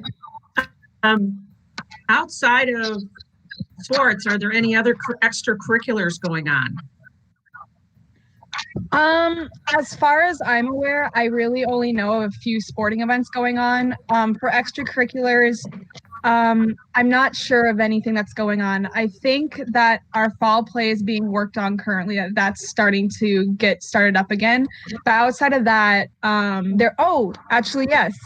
This Wednesday at 8:15 a.m., we are going to be having senior sunrise in the football field. So it's a tradition that we have every year, but this year we're changing it up. And so it's going to be SOAR and Student Council. And we're going to have all the seniors gather before school. We're going to have some donuts donated by Hanish, and it's going to be a really fun time. So that's coming up this Wednesday. Thank you. So yeah, that's all I got for you. Great, thanks. So with that, we can assume that SOAR and Student Council have been meeting as well. Yes. So SOAR is a class, and they've been meeting. And this year at Senior Sunrise, they're going to be announcing last year's book scholarship awards, because that was never announced due to COVID. And then Student Council, they've been meeting, and they've been working on ways to get students involved. And before school started, they decorated the school. And so they've been working on trying to get more kids involved and keep everybody engaged with school while we're doing hybrid learning, or for some students, full online. Awesome. Thank you. Brecken, can you maybe add, and I know this is just, again, part of the new norm, but, I know it with hybrid, you're only seeing half of your class sometimes. And as a senior, or maybe just as a student in general, how does that feel? Or like, how is that working with engagement, or people feeling like school is still important? Well, I can't speak for everybody, but for me personally, after doing online school way back in the spring when COVID first became an issue, it definitely changed the way that I know a bunch of my friends, it changed the way that we thought about school. So often I've been hearing among my peers and within my grade level that students are feeling a little frustration in the sense that they are in Zoom meetings the whole day getting lectured, and that they don't have time to just get it done on their own time. So that's been a big adjustment, and that's been a common complaint. But as far as having half the students there at a time, it's definitely different. The school's a lot quieter, and it feels weird. All these people you're used to seeing, they're just not there anymore because they have a different last name than you. So that's definitely been different, but I'd say students are attending their Zoom meetings when they need to be attending them. Students, they are talking to each other in classes as far as like on the computer. As far as talking in class, it's definitely a lot quieter now because there's less of us, but people, they are still trying to connect with their peers and still trying to enjoy high school to the best of their ability. Thank you. Mm-hmm. Mike, did you have a comment or a question?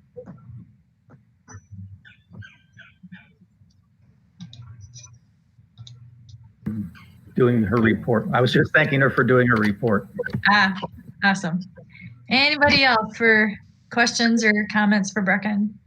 Brecken, this is Carson Anderson. First, thank you for the report. Very well done. Another question for you. And there are pros and cons to starting later. What are your thoughts as far as the school starting and ending times? So, for me, I'm always a person that enjoys having extra time in the morning. So for me, that's been nice, but there's also been some major drawbacks. As I've said earlier, we're getting out of school so late. There's so much less sunlight during the day, and it feels like what time that we have during the day is spent just inside and on the computers. And then you accompany that with sports. So as I said, I get done at 5:45. By the time I get home, it's 6. By the time I'm starting homework, it's 6:37. And then I'm doing homework until 8 or 9 o'clock.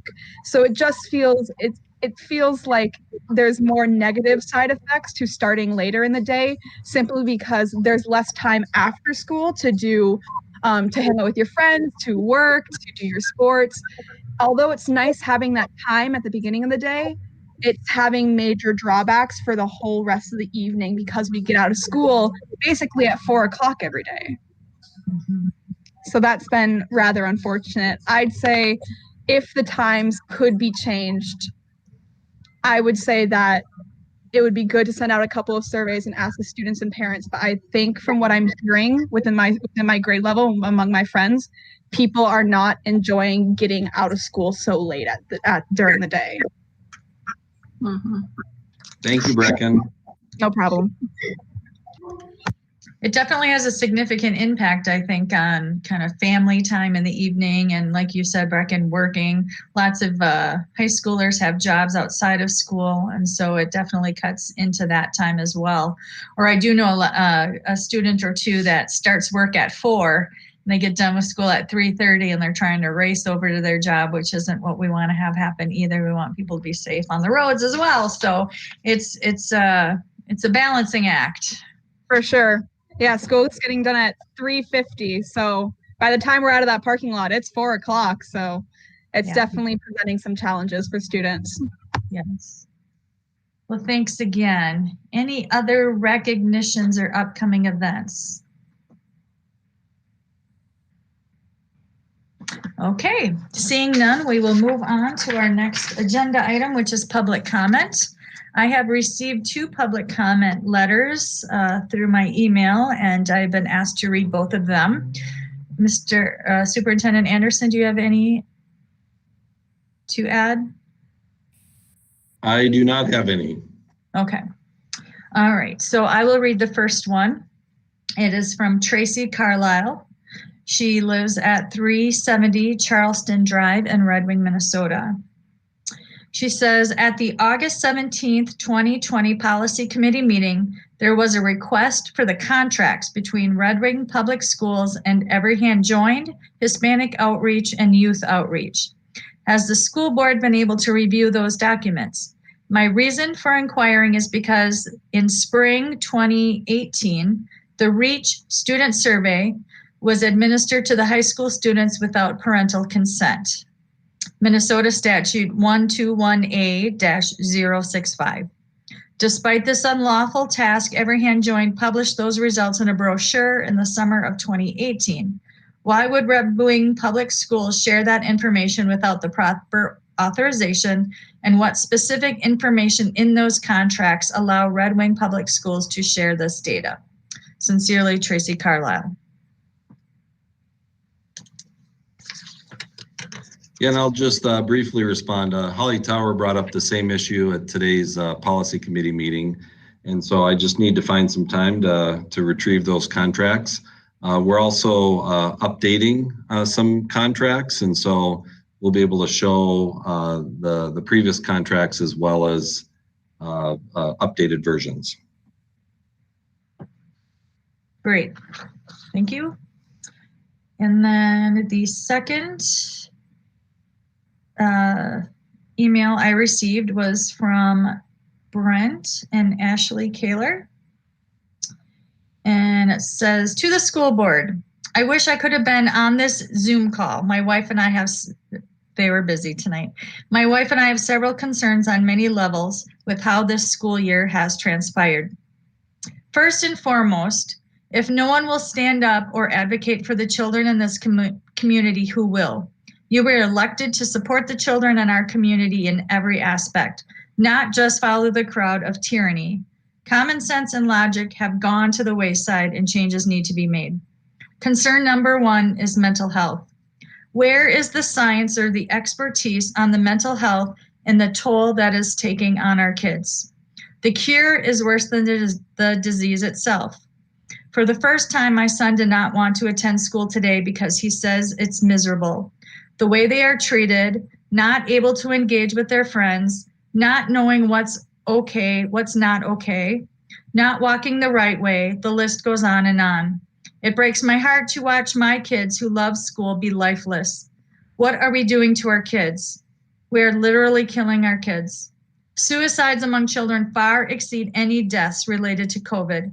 We are killing their drive, their motivation, their spirits, their minds, and their health. It's time to wake up and use common sense and logic and do what's in the best interest of our kids. It's unfair to only look at one side of this, the disease side, which the science and numbers show little to no impact among children. Concern number 2, it's more like prison than it is school. School staff are more needing to be like drill sergeants than principals and teachers, etc. We honestly have our health and wellness lady walking around lunchtime reprimanding children for not sitting the right way, not facing the right way, making sure they sit down, sit distance, not talk, making sure their masks are on, etc. This is absolute tyranny. Concern number 3, 2 of my kids attend Burnside Elementary, where the principal has taken it upon herself to make rules other schools are not implementing. I was told twice on 2 different occasions by the school staff that I'm required to wear a mask outside while picking up my kids. Second, our kids now have to wear a mask while standing outside while waiting for parents to pick them up. This contradicts the kids being able to be outside at recess with no masks. It's bad enough they need to go through the whole day with them inside.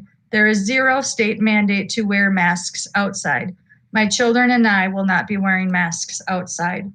I will continue to fight for our kids. They deserve better. They deserve adults to use common sense. They deserve to be able to be in a school environment that promotes health, not destroy it. Thank you for your time, Brent and Ashley Kaler.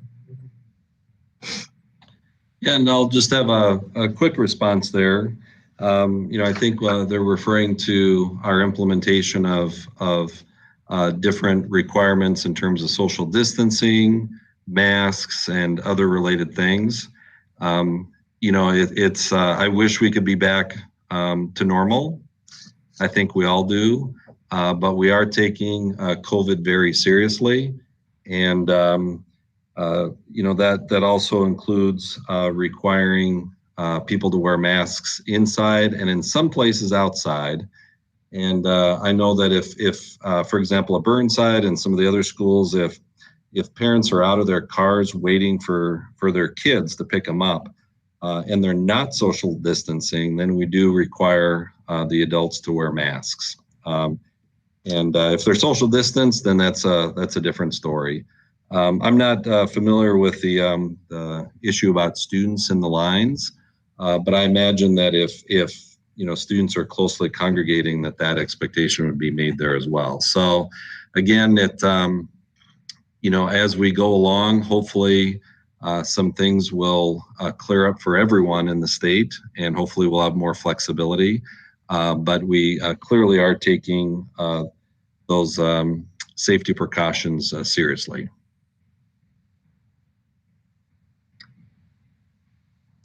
And this is a rhetorical question for now, Karsten, but I do want to have us think about and consider what a transition plan feels like and looks like.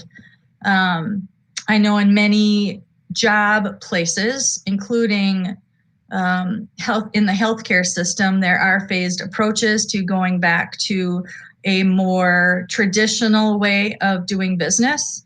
And perhaps we need, how do we know when it is okay? What are the benchmarks? How do we know when it's okay to loosen up some of these restrictions, like masks outside in a line, or parents who are standing apart but wearing masks, or, how do we know when we're ready to move to the next level? I don't need an answer right now, but we absolutely, as a school district, need to start thinking about what does that look like? I'm not saying we're there yet. I don't know that we can rely on the governor's response on that, because he's already told us we could be full-time right now in-person learning, and we've decided to take a more conservative approach, which is the right call for our district. I don't dispute that. But what are we waiting for? What is the benchmark? How are we going to know that we can move forward just a little bit in easing up some of these restrictions, letting kids talk at lunch? I do know that, high school, I hear reports from the high school a lot. So, students are not able to be as social as they once were at high school during lunchtime. That's tough on kids. Their mental health is being affected because school is very restrictive right now. It needs to be. I'm not saying it's not. But what I want us to start thinking about, talking about, having discussions about is, what are those benchmarks? How are we going to know? What's the next step? And I know we've got system all home. hybrid, or all back. But how are we going to go from hybrid to all back? I mean, we can't just flip a switch and then all of a sudden our K through 4 plan goes out the window. We can't switch mid-year. So anyway, rhetorical question. Jim, you are in the queue. thank you, Madam Chair. I know we're not normally comment during public comment period. However, you hit the nail on the head, Madam Chair, because we do need to start looking at how we're doing. It's been several weeks, I realize that, but I think the Kaylors hit some ideas right on the nail on the head, so to speak, a few of them. I have just had the same interest as to what we're going to look like down the road, how we're going to get to that, when are we going to get to that. So you hit thank you for bringing that up. I was intending to bring it up later in the meeting, but yeah, we need to start looking more than see what we're going to be doing in the next 2, 4, 6, 8, 10 weeks, whatever. We need to have some type of an idea and a plan in place. Thank you.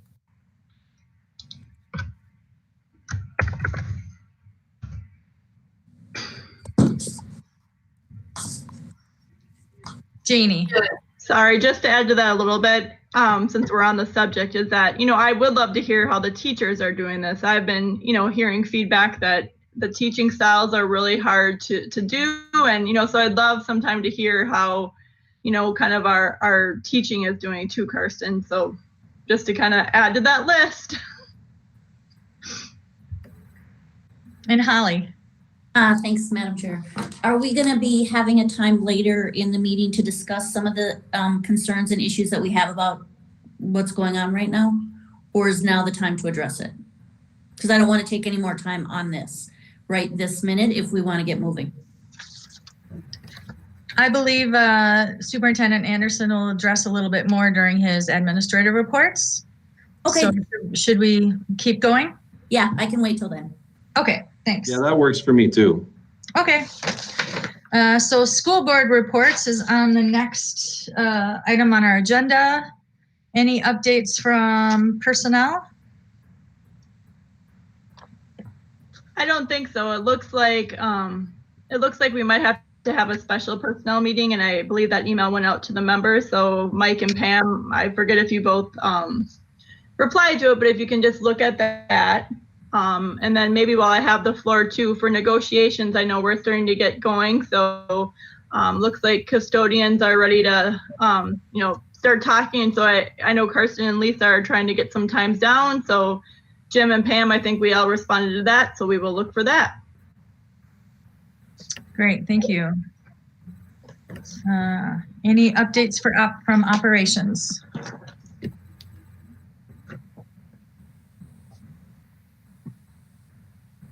No? Nothing from finance. We'll be meeting next week, I believe. Okay. I check my calendar. All right. I know Heidi wanted to share a little bit about MSBA and anything from legislative and policy updates.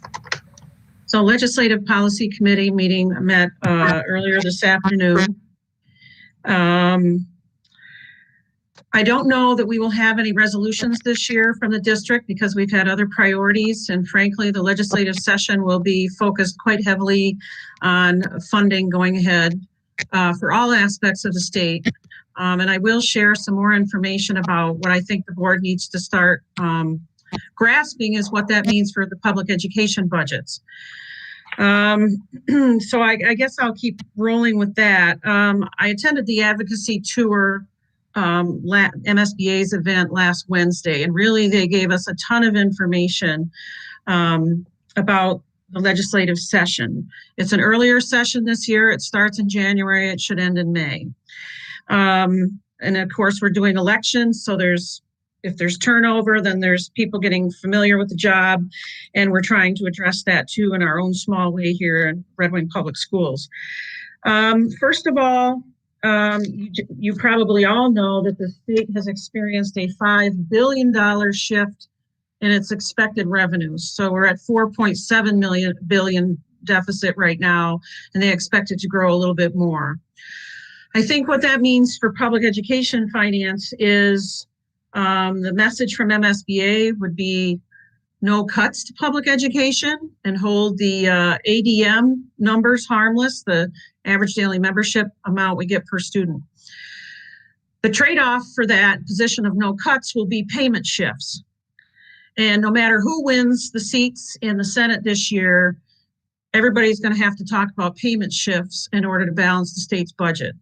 Mike and I are the only ones left on the board that went through this experience with Governor Pawlenty in 2009. What it means is, in any given calendar year, this district gets 90% of its money to pay 100% of its bills, all right? And that's the typical cycle most of the time. In the Pawlenty years, in order to balance the state's budget, so the state held back aid to schools so that the budget numbers would look better for the state, and we went from a 90-10 split to a 60-40. So that would be like in your personal checkbook, if you were only getting 60% of your paycheck to pay 100% of your bills, you can see the problem. That can trigger a cash flow issue. So we'll be looking at that, I assume, in finance next week about, what does that look like? What are the numbers? I can give you a thumbnail sketch of what that means from a state perspective. For every 1% of money they delay us, the state experiences a $100 million benefit to the state budget. So and that math is linear. So if you start looking at an 80%, that's $1 billion saved for the state. If they're only giving us 70% of our money, it's $2 billion saved for the state. You can access some of this presentation information on the advocacy tour under advocacy drop down on the MSBA website. There's another shift also, property tax shift. It's not as linear. But for every 1% of a property tax shift, it'll save $14 million in the state's budget. A 10% shift would save them $150 million. And if they come in just under 50%, it's just under $1 billion saved for the state. Again, you're going to be facing this, whoever's left on the board and the new folks, come this legislative session. So understandably, I think our focus is going to be a lot on what's ahead. How do we understand it? How do we help our staff understand it, our public, and then have those conversations with our legislators? We are tentatively setting aside a meeting with our legislators, both whoever gets elected, we're going to send all of those folks a save the date for December 21st at 4:45. So that would have been the usual Legislative Policy Committee meeting, and we will cede to the legislative meeting on that. So what we've done in the past is, and we'll have more information coming, so I won't go all through that, but even though we're not writing resolutions, we will have a platform for Red Wing Public Schools priorities that we need to communicate. I would like us to give the student school board members a little bit of a platform to kind of have some interaction, part of leadership development. How do you intersect with legislative folks? And then we usually have allowed time for the legislators to articulate what do they see as priorities, what's on their agenda, and what do they see going ahead. So I know it's not good news, but I think we have to face reality, and I just wanted to introduce some of that information tonight. The other piece that the policy committee was made aware of, and that we also spent time on Wednesday last week, was the Minnesota Department of Education School or Education Finance Working Group. This district has a real advantage in that Sherry Johnson is one of the co-chairs of that working group. They have been meeting for about a year. They have a couple more weeks before they finalize their report. It is a large picture view of how to change education and finance in Minnesota. And two of the big pieces, and Sherry spent some time with the committee this afternoon kind of going over that. First of all, you should know that it's about simplifying the education formulas. Second, so a lot of little different categoricals will be rolled into a general education fund. And then fewer categoricals. Categoricals, to give you an example, would be, I'm losing my paperwork here. literacy aid, transition aid, equity aid, all these different pieces would be basically bolstered into one. It's a huge conversation. It does have a price tag. Of course, this work was started before anybody knew COVID was in the offing. So you're going to hear that. That's probably going to be a big piece of what's presented at the legislature coming up the next session. There are some excellent pieces in it that would benefit Red Wing, such as access to QComp dollars, simplified early learning funding, long-term facilities maintenance pieces, safe schools revenue, addressing that, and that partially addresses mental health. So I just wanted to let the board know as an introduction tonight about what some of those things, the big conversations are coming ahead. Some of the policy issues, so not the funding side, but the policy side. Probably the biggest issue coming before the legislature again will be that piece about constitutional amendment. It has to deal with how the state is responsible for public education. Right now, the language that is there is from the original document in 1857.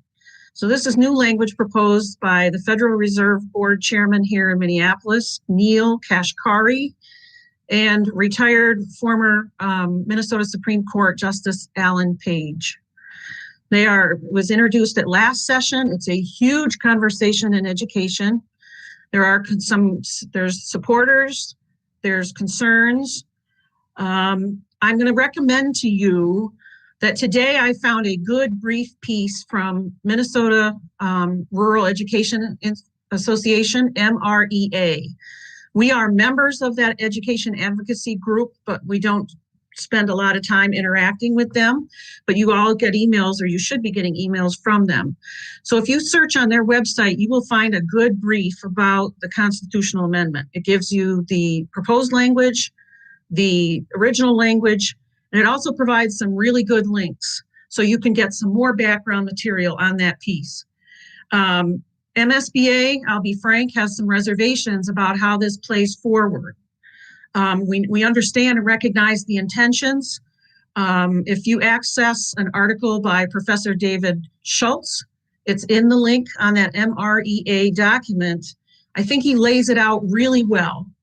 And so I encourage you to read up on that before the legislative session so you can start getting familiar with what that conversation is.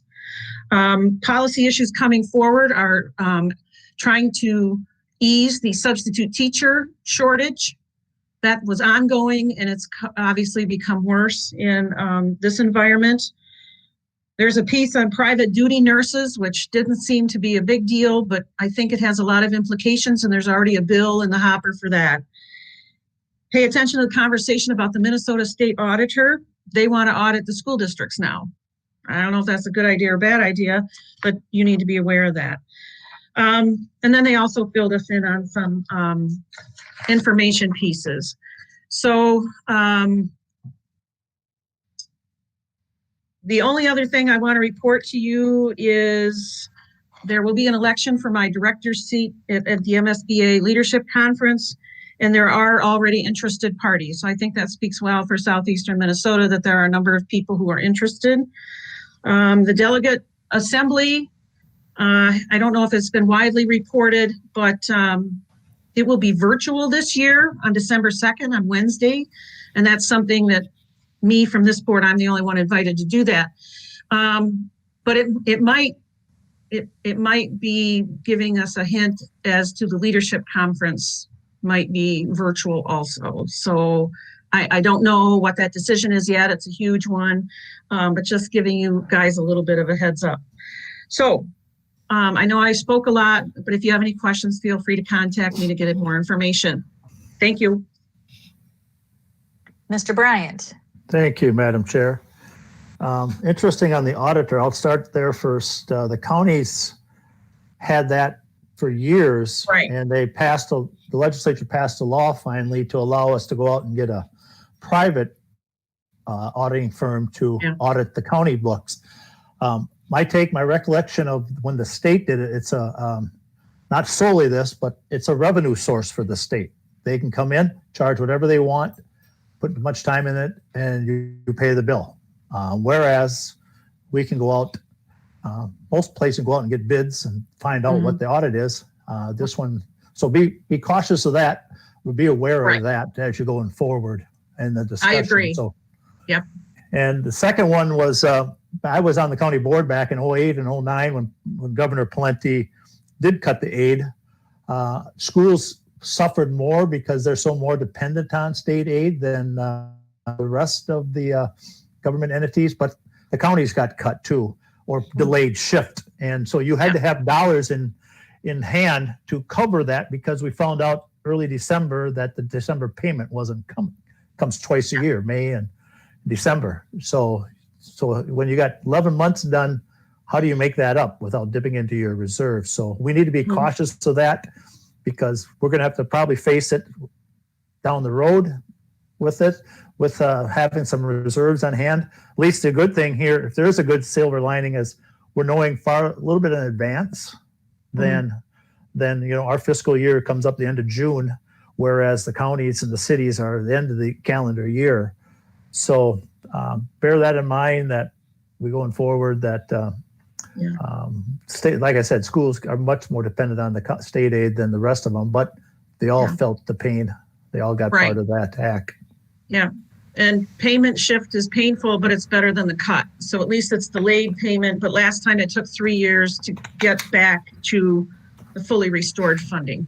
Right. And So just, again, be prepared. and we're seeing the tax revenue, you hit early on about the state tax revenue is down $5 billion. Right. Those are local taxpayers that aren't, also some of the taxpayers of businesses that aren't seeing the revenue coming in for their product will be affected on their property tax rolls, payments come in November or whenever it is here coming up, October, November, when they make their payments. And so let's be cautious of that, because that might hit more closer to home around the state, not just us. Yeah.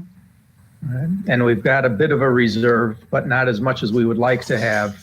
But luckily, we've been building that up over the past several years. But we have to be very careful, like everybody has said and everybody knows. So, yeah, thanks, Be Heidi. cautious. Thanks. Yeah, thank you, Heidi, for sharing that. Arlen, your name is in the queue.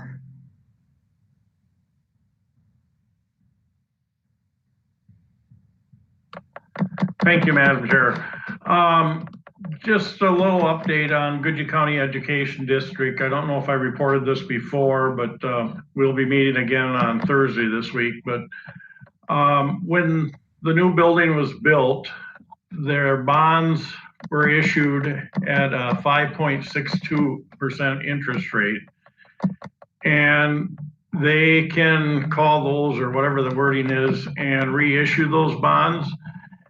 And if everything goes as planned, there will be a resolution authorizing the sale of bonds to redo this, which could happen here in September and finalize in October. And if this goes through, and if they can get a 2.5% interest rate, which is a possibility, and it depends on the sale date, that would be a total savings of around $973,000 over the next several years to the Ed District.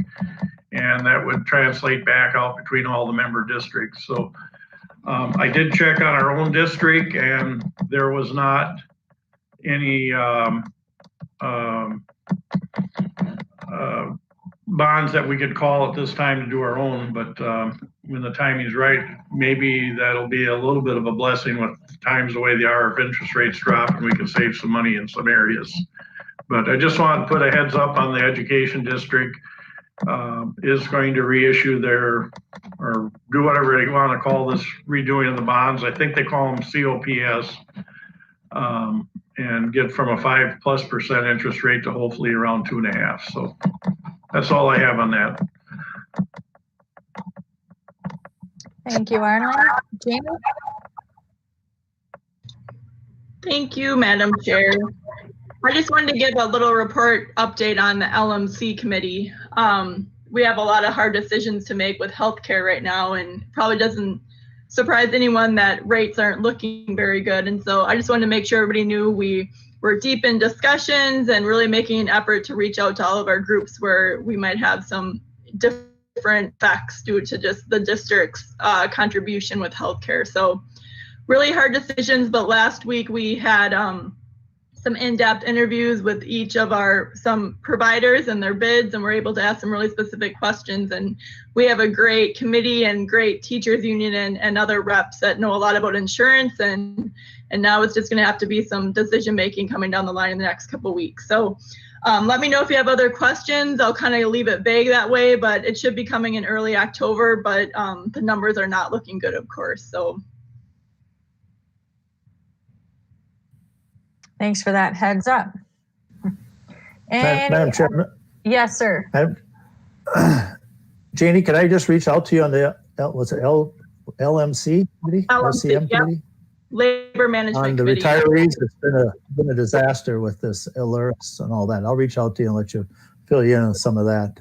Information is not being sent properly, incorrect information. So I'll share that with you. Thank you. Okay.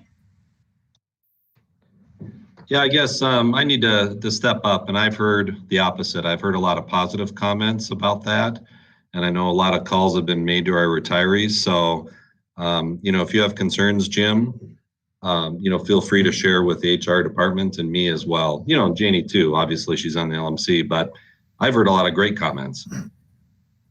Yeah, I've heard we got one lady and one employee got dipped twice, and then she can't get her money back. So I need to talk to you about it, and I will. So it may be some good things on it, but there's certain things that aren't working very well that need to be addressed. So I will reach out to you. Thank you, Mr. Bryant. I think we all want systems that work the best for our employees and our retirees. So that's a conversation we can always ongoing have. Just FYI, I know that we're all able to still hear each other, but everybody is pretty much frozen on my screen. So hopefully that's not an indicator of bad things to come, but we'll keep going, and unless there's some major glitch that happens. Any other committee updates? Pam, just as an FYI, I can see and hear you. So, Okay. At least on my screen, it's fine. Okay, good. Good. All right. Well, with that segue, Superintendent Anderson will put it over to you for your administrative reports. Great. There are two parts to it. First, just kind of a quick summary of some of the more recent happenings, and then the implementation of the education plan. So I'll just quickly go over the recent happenings. Just a reminder to everyone that we are paying substitute teachers $200 per day through September and October. We need substitutes, and we will definitely work with you to make sure your application is processed through Teachers on Call. We also have a significant need for special education assistance. We are short, and this is creating a lot of issues in our schools. So if there are people who are willing to, have passion for working with kids and want summers off and some other great benefits of working in our school system, I hope they contact us as soon as possible. We've been closely monitoring the need for some additional teachers. Our online only classes in first and fourth grades are fairly large, and so we're looking at different options there. Also, we have quite a few fifth and sixth graders in online only, and so it's to the point where in some classes there are more participating in online only than there are in the physical setting. And so we're also looking at options there. I know the administrative team has been kicking around, possibly shifting some people around. The only thing is that we want to be flexible so we can bring kids back to full time, as possible. And we don't want to do something where kids are switching schools and all of a sudden we have to be more restrictive. And so then they're coming back to the same schools, those kinds of things. But the elementary principals are looking at that very carefully. Don Wettern did some work on our COVID plan for school board meetings. And right now our thinking is that Twin Bluff Auditorium would be the best place for it. Easy access to the public, and doesn't have the same scheduling conflicts that we hope that we'll have at HUVDA as we get band and choir concerts going again. We still need to look at some technology options to make that work without feedback, but we are working on that. As an FYI, the State High School League did vote in favor of starting football and volleyball starting in October. So Paul Hartman is working with the conference leaders in terms of setting up schedules for those two activities. Kind of related to that, State High School League announced that they are significantly increasing school bills this year because of COVID. You'll see that we'll be paying an extra $9,000 this year to participate in the State High School League. We've already talked a little bit about some of the data practice agreements as far as working with non-school entities such as Every Hand Joined, Youth Outreach, and Hispanic Outreach. And so I'll be taking some documents in the policy committee, and then I'm sure we'll be talking about the school board level within the next month or so. And one thing I want to keep stressing: we need families to fill out the free and reduced lunch application. Even though meals are being provided at no cost through Christmas and maybe longer, we need those forms filled out because those forms determine compensatory revenue for the school district and some other revenue sources. So if we have fewer kids filling them out, we're going to get less money in the general fund. The other advantage is that someday the free food program will expire, and we want our families to have those applications on file so they don't go without food for days or weeks. So we encourage our families to fill those out. The other thing has to do with the implementation of the education plan. Don't worry, I'm not going to go through every section there, but I did try to break it down by strategic direction. Just talking about the different things that we've been doing since July 1st, so about 2.5 months. Feel free to read that at your leisure and let me know if you have any questions about that, and I'll refer you to the right person. And then also there's some information about your expectations for me in the superintendent evaluation that was kind of in addition to the strategic directions in the education plan, as well as some information about our equity initiatives. I know that's going to be a big topic throughout the year, and so we thought we'd have a section on that. I won't go through those now, but feel free to contact me at any time. Holly. Thank you for that. I just wanted to say really quickly on the paras that we need right now for special ed. We had a long conversation about this in the spring when we were cutting people. And it was very upsetting to a lot of people that the jobs were going to be cut. And then there was concern about special ed pairs maybe not being cut. But the projection was we were going to need people. So I just want to bring it up to say that these things are not okay. Like, we discouraged a ton of people in the spring, and now we're asking for their help again. And it seems to be this constant, pairs are the first to get cut. Now pairs are the first to be hired. Pairs are the first to get cut. And it's really, it's unfair, and it's an emotional thing for our paras and for our students with IEPs to have to experience that. So I just wanted to bring that up right now. And then I have another question after that, but I can let Jim go. Go ahead, Jim. Oh, thank you, Madam Chair. Mr. Anderson, you mentioned something about the high school league, and I see Mr. Hartman's on here too. Was asked here recently, high school league's looking at drastically increasing the percentage contribution to this that the schools need to pay because of the fallout from the tournaments that never produce revenue. What did we pay last year, and what are we projected to be paying or going to have to pay for the next invoice coming from them?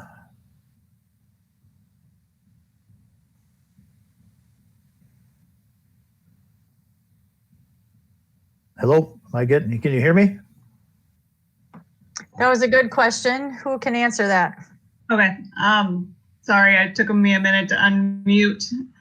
We normally pay around $5,000 for the high school league. This year, our bill will be just over $14,000. And we have no say in that. We just get charged whatever they deem necessary.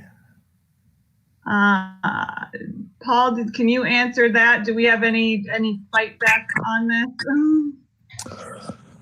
Well, I can speak a little bit to it. It's been a rough couple of years, and so the league is looking right now at changing the ways that they raise revenues for state tournaments, for advertising, those types of things.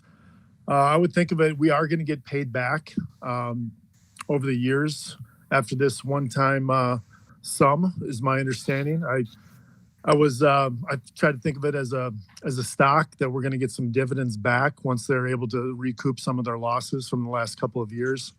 There's no budget right now for state tournament funds this year for rental of facilities, et cetera. So it's they were in a tough spot, and they've done a pretty good job of outlining their future plans, but it's hitting all districts right now and in different capacities based on your enrollment and based on the number of students you have involved in activities.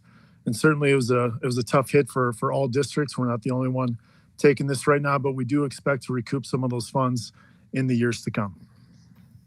Okay, how do you recoup them? Just in lower payments or dividends come back? How were they projected on their plan that they presented? My understanding is by changing the way that they are raising money for state tournaments, by decreasing some of their costs for those state tournaments, by not producing printed programs, going the digital route, by lowering the fees that they pay at some of the venues. If you look around the country and even within the 5-state area, that the venues that are offered for state tournaments are next to, I mean, they're off the charts in terms of the student experience throughout the state. They were not, I don't think they did this blindly. They know that they've made some mistakes and need to make some changes to get better. And as member schools, certainly we don't like to take that hit. But it's, we're just going to have to look at ways that we can continue to support the league as they continue to work for us in a lot of different avenues. Okay. Well, I'm glad they're looking at it. I mean, there's no doubt that, but I think hopefully they've looked at inside besides how they're going to do the tournaments, look inside how they can see what their costs are too. I'm hoping that's the case. Doesn't sound like it, but I could be wrong. Thank you. No, I think so, Jim. I think so. And I got to be honest, I haven't looked at all the finances of the league over the last few months. We've been more focused on trying to get kids safely out on the courts and fields and in our theater programs, et cetera. I do know that they've trimmed their staff, and just like everybody else right now, whether you're talking about teachers, league staff, private employees, everybody's trying to do a little bit more right now. And I think they are. I think their intentions are noble, and I think that we'll see continued transparency from the league, even though this did come as a shock. I think we'll see continued transparency as we move through this process. Well, we look forward to having more down the road. Thank you, Mr. Hartman. Heidi. So I have some more to add to that conversation. MSBA had a special meeting in early June, and I did warn the board that your costs were going to go up because the model they've relied on for years is not working, as and for several reasons. So they have cut 4 of their staff, so that's about 17% of their staff. The cost of venues has risen, even though we get generous donations and discounts, the costs still go up. And they've tried to keep the ticket fees flat, but that also meant they're absorbing $3 to $5 like of a transaction fee or some other piece that the Minnesota State High School League owes the venue out of that ticket price. So while they've kept the ticket prices stable, those fees have increased for them. So that's another way the revenue side wasn't working. And then, like here's an example, and I'm not saying which is right or wrong, but so people really want the big venue experience because Rochester Civic Center offered some low rent or free space to conduct some tournaments, and families surveyed said, we don't really want that. So even though it was a cost-saving measure for the league altogether, the families wanted the experience of, going to the cities or the X or whatever. So again, when you had something that was really low cost or free, but the families wanted this, there's a price tag to that. And so they've been struggling with how to meet that. And then also their sponsorship package has changed drastically. So like one of their big sponsors had like a Minnesota guy here. And he's like, well, this is the way you do this in Minnesota. You support kids, you support their activities. And so he would take corporate funds and help that side of things. Well, now they've lost that Minnesota person, that Minnesota connection. So that sponsor really isn't interested. If they used to give $45,000 in the past, right now they're thinking 15,000 sounds better to us for spending that money. So they aren't getting the revenue that way to sponsor the large venues that families seem to want. So, there's a lot of pieces in play here. So I just wanted to fill you in a little bit more on that. So, and they are under new leadership. They have a new executive director, and I think they were open about saying the way we used to do business isn't the way we can do it going forward. So just pay attention, because Paul's right, and whoever our league rep is, there are going to be changes coming. I don't think this is the last of them. So just keep informed, I guess is what I'd say. And also 2 MSBA directors sit on the Minnesota State High School League board. So I always get a league update every board meeting I have with them. Some of it's just regular stuff, but this is a huge shift in how they're doing it. So I just wanted to give you a little more information about it's change driven, and I think it's going to be for the better ultimately, but it's a lot to take in. So thank you. Thank you, Heidi. Holly. Yeah, this question was for Paul. Do you see the fees being impacted by this in the future? Student participation fees? Good question, Holly. I haven't looked at that yet. I think we're going to kind of see where we're at after this year. Obviously, we'd like to keep our fees stable, if not lower, if at all possible. As you recall, we did lower our middle school fees last year from 175 to 100. And our goal, regardless of that fee, and I realize, Holly, you may not like this answer, but we do always offer the scholarship and the waiver. Not all students choose to come in and fill that up. That is always an option to get rid of any barriers to participation here in Red Wing Public Schools. What about, are you still doing no, you can't. That was my question about all this sports stuff, because somebody said, are you going to talk about sports tonight? Like, who gets to attend? Because I was going to say, if your student, you pay for the membership fee or the fee, then the families get to come free. But have we talked about what that's going to look like for fans? But I don't know. Are you talking about football? Yeah, volleyball? I don't know if this is the time to talk about that or not.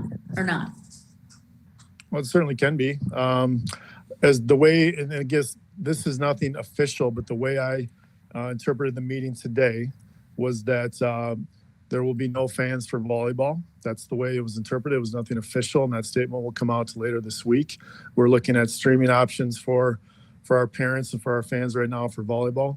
And football will act much like outdoor event soccer and cross country with that minimum of 250. The Big Nine Conference made a decision for soccer to have 3 passes given per athlete to guarantee them right to enter. That might look a little bit different for football. It's still being worked out, obviously, after the announcement here today, because football rosters are a little bit bigger than your typical soccer roster. So the goal is to allow up to 250 people in, but yet even if you cannot get in, we will find a way to have that game or that match be visible to somebody, whether it be online or in some other capacity. Okay, thanks. Appreciate that. Mike. Yeah, thanks. It's an interesting situation to be in. It sounds, Paul, more like they're backfilling with this payment than they are going to be doing anything else. And I understand that. Maybe the new manager in charge thought that it wasn't being managed very well. So he's hitting us up. I suppose we won't know what our fees will be, what the district fees will be for a while anyway, until the new year, I suppose. Heidi, thanks for that a great overview of what's going on. It was really in the weeds and a lot of detail. It kind of goes to show that when I was in the with the community education board on that, we had not raised our participation fees for years. And then we raised the fees and everybody's like, what? So we decided we need to raise the fees incrementally all the time. And people expect so much and they expect it for very little. It's a huge issue right here. This is illustrating it, but it's everywhere. And people need to pay the price for these things that they want to do. If they want to have a stadium event, they need to pay for that. You can't have free attendance for a big stadium event and what are they doing playing in Viking Stadium anyway? But anyway, it's a good illustration of the problems that we have right now of people with high expectations and not a low ability to pay, want to pay what they're expecting. So, but anyway, so we've been raising our prices incrementally as much as we can, and I think that's the right way to go about it. It's Red Wing has been thinking for the last several years, and we need to keep doing that. This is a big hit, but I suppose we'll take it and we'll move on from there. Thanks, Paul and Heidi and Jim and Holly. Arlen. Yeah, I assume we really don't have any choice in this matter. If you're going to do school activities in the state of Minnesota, I have not heard any alternative to being a member of the state high school league and paying whatever they ask us to pay. And that seems, I don't know, I guess I shouldn't comment anymore on that, but I mean, it's pretty much, we got a representation from our area. They decide what to do. We have to do it. Our only alternative is not to have activities in our school. That's the way it looks to me. The second thing is, I'm just going to say it. They're talking that we're going to have football and volleyball. I don't know if the board wants to have a discussion on it or not. You know my position on it, and I'm just going to leave it lay there unless somebody wants to bring it up. So thank you.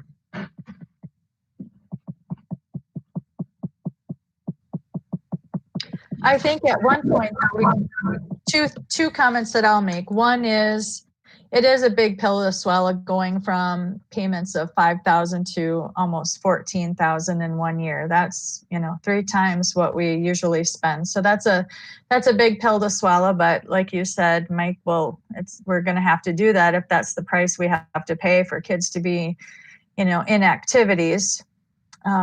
The other piece is we need to come back around and talk about and I don't know if this is the right time to do it or not, but we need to figure out how to approve those additional coaches. In our previous meetings, we've had fall sports coaches verified, but approved upon, voted upon, but they did not include football and volleyball because at the time we voted, it was fall, it was a spring sport. So, Jim. You might be right, Madam Chair, thank you. But I thought we did hire football coach with the fall and possibly even volleyball with the fall coaches. Mr. Hartman can yeah, you're both jump right. in. Actually, you're both right. We approved the head coaches, but just because the head coach is a more public position, so both Coach Fryer and Coach Russian were approved at that meeting in August, but we did not approve the lower level coaches. I can tell you that we're working on that list this afternoon as we found out this announcement. So. I don't know if we want to approve it in 2 weeks or whenever the next meeting might be, but practice is slated to begin a week from tonight. So on the 28th, with competitions beginning October 8th and October 9th, respectively, for volleyball and football. Yeah, I guess just commenting on Arlen's comment, I guess by passing that, the head coach thing, we actually went ahead and approved the head coach for the program and event when it goes. So I don't think it's even a discussion anymore at this point. Just bringing back the extra coaches that are necessary to have the program run at the level it needs to be. Thank you. Or do we even do the assistants, or we just do the head coaches? I don't know. We usually do the assistants as well, I think. Is that right? Yeah, that's correct. We like to do all of the coaches. Janie. Mr. Hartman, while we're on this conversation, I have already had a couple people ask me about that kind of spring season, how it was going to be very different for the later spring sports. Did you get any guidance on that as far as tennis and track and softball? If that's going to go back to their norm? And maybe that's for the future if you don't have it yet. Good question. There's been many discussions, some of which I've been a part of, some not.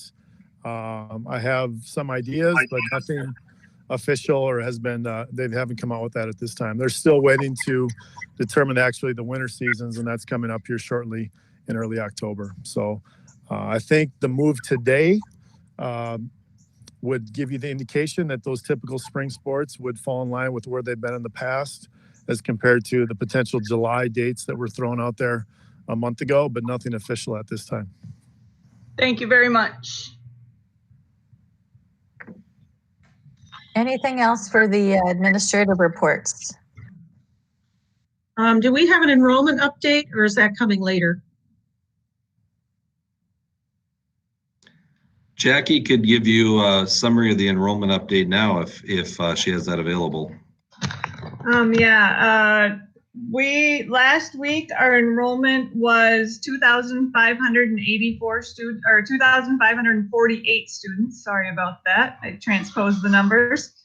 Our budget was 2,584. Just to give you some perspective, we ended last year with 2,703.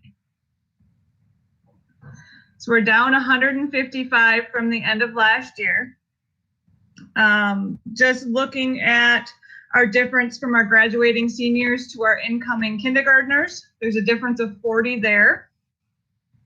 There is another 71 change in the high school numbers. We have not dug into it deep yet, but we'll be working on that this week.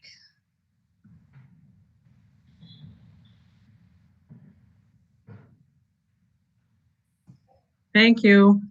You're welcome. Is that meeting, we said down 130 students? Correct. Is our projection? We're down 36 below our budget projection right now. We got some adjusting to do. When would we, I don't know, are we going to be adjusting right away? Because we knew enrollment would be uncertain, and I'm just wondering, our typical, where are we at in the state report is like mid-October? Yeah, usually we get 2 months of data before we try to decide what we're going to do with the revised budget, is our typical process. Right. Okay, we'll deal with the facts. Thank you. Anything else under administrative reports? Arlen? Yes, thank you. If I heard Jackie right, our kindergarten enrollment numbers are down around 40 students. Do we know if that number is way below our projections on kindergarten? I'm thinking in my mind that with COVID the way it is, we may have some parents holding students back for a year if they have that option at kindergarten time. I don't know if that's true or not, but as you look in your data, I think we should consider that sometimes it's an option to hold your child back going into kindergarten for an extra year. Actually, Arlen, can I clear it up? Our kindergarten numbers are actually only 3 under budget. The 41 difference was from our graduating seniors last year. We had a large class of seniors graduate, around 218 seniors. And then we only have 177 incoming kindergartners to replace them. Right, but the last couple of years, we were over what we were anticipating coming into kindergarten, weren't we? We had to add a teacher, and at least one year I know we had to add a kindergarten teacher at the end because they kept coming and coming.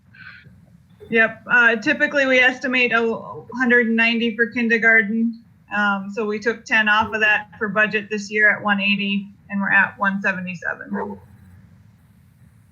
And it doesn't, that's what we got for this year, but we may see it jump next year, maybe not. That's my point. Yep. Right. As long as COVID's not involved, I'm pretty sure it will jump next year. Yeah, we took a lot of students out of the equation when we put out our budget. So, but yeah, actually, I have a question. Talking about trying to go back to school on full time every day, and we are currently short-staffed now. Wouldn't it be harder to go to a full time? Do we have enough staff to do that? As of this moment, I mean, we can anticipate and try to hire. I mean, and we're not going to, anyway, I won't go into that, but do we have enough staff to flip a switch and go all day, every day? Yeah, I think the way we set things up, the short answer is yes, generally. There may be some pockets where we need to do some additional hiring. Again, it comes down to a lot of the special education teachers and special education assistants and how that all plays out with their particular IEP. So we'll be working with Sonia and Sherry to see exactly what that would look like if and when we go back to in-person. And by far the cheapest statewide option is distance only because you don't have substitutes, you don't have, some of those incurring costs.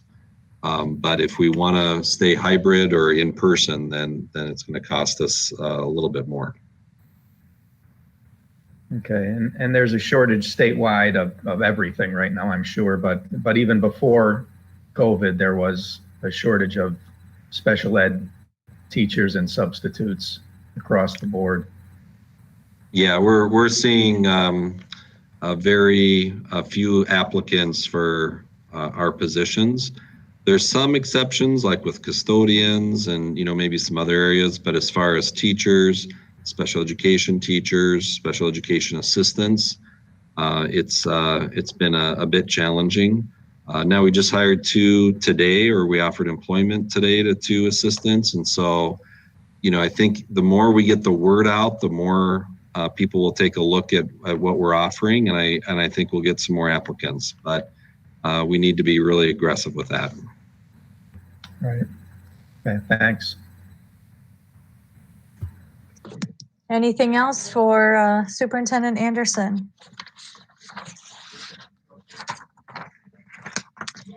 All right, seeing nothing more on that, we do have the consent agenda up next on our agenda for the evening.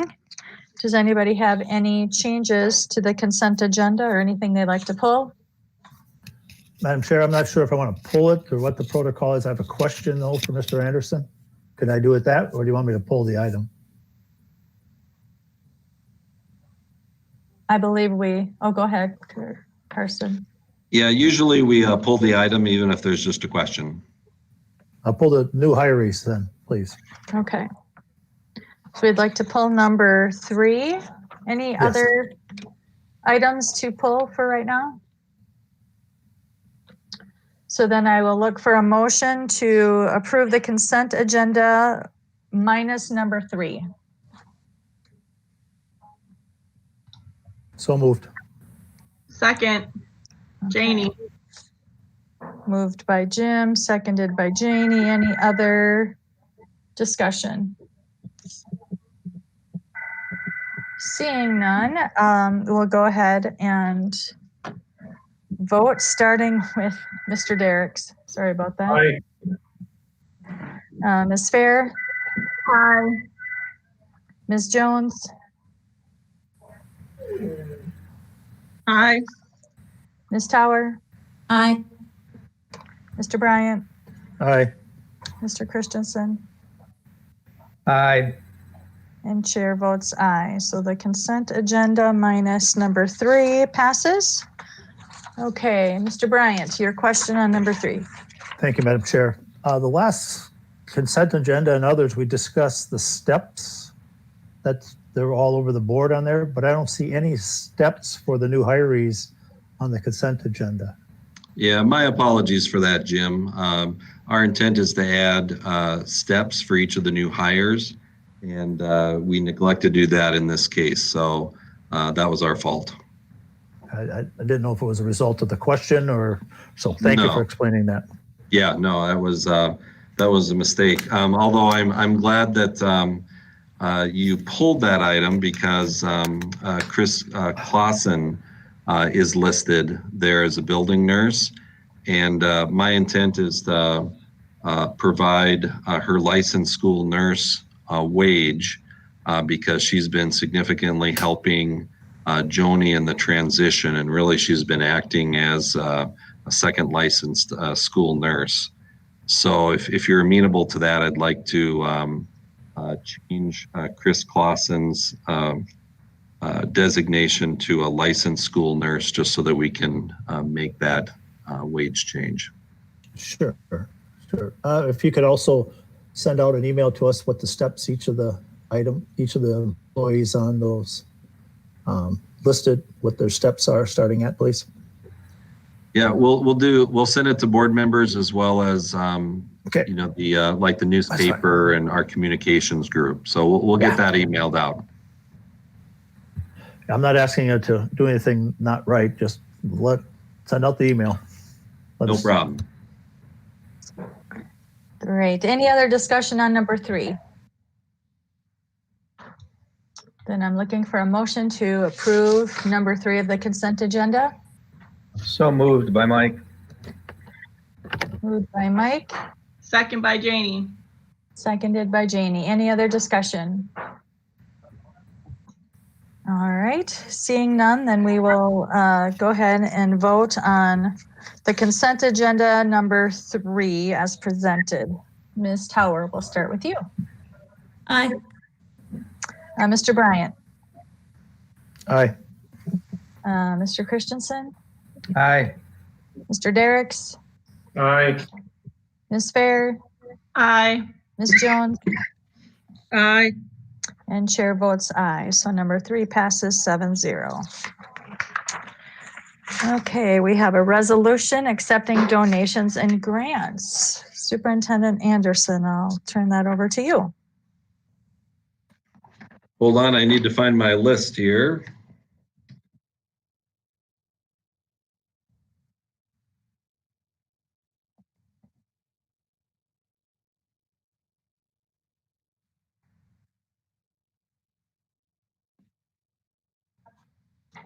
Well, it's a very significant list.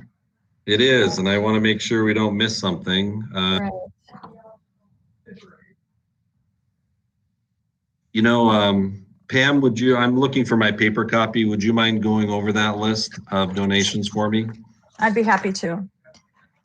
There's not a dollar amount, but Marthine Bang donated 62 cotton masks for distribution to students. And the Hope Coalition donated 84 individual packages of youth masks with 5 masks in a package.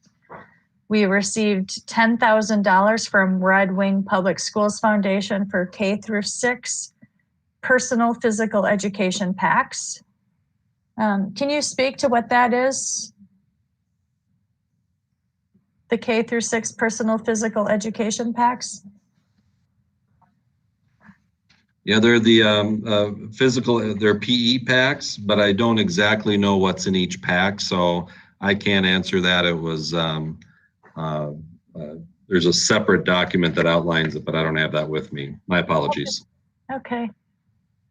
We received $2,803.71 from Goodhue County Health and Human Services for Workplace Wellness Initiative.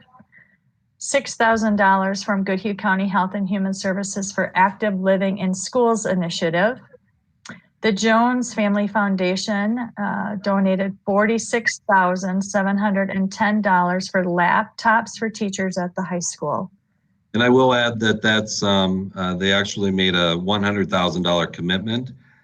46,000 is for the laptops, and then we're finalizing some of the other expenditures that we'll share at our next meeting. Wow. Southern Minnesota Initiative Foundation donated $20,000 for Jefferson School Technology. $1,000 from Dakota Electric Association for any needs related to the COVID-19 pandemic. The Minnesota Department of Agriculture donated $5,000 under their Support Farm to School initiatives. Wakuta Firefly Fund, $10,000 for portable equipment for Jefferson School. $6,000 from the Red Wing Public Schools Foundation for the Sheldon Personal Music Partnership, and $10,052.83 from the Red Wing Public Schools Foundation for COVID-19 visual art personal art kits for K through 6. Amazing and humbling.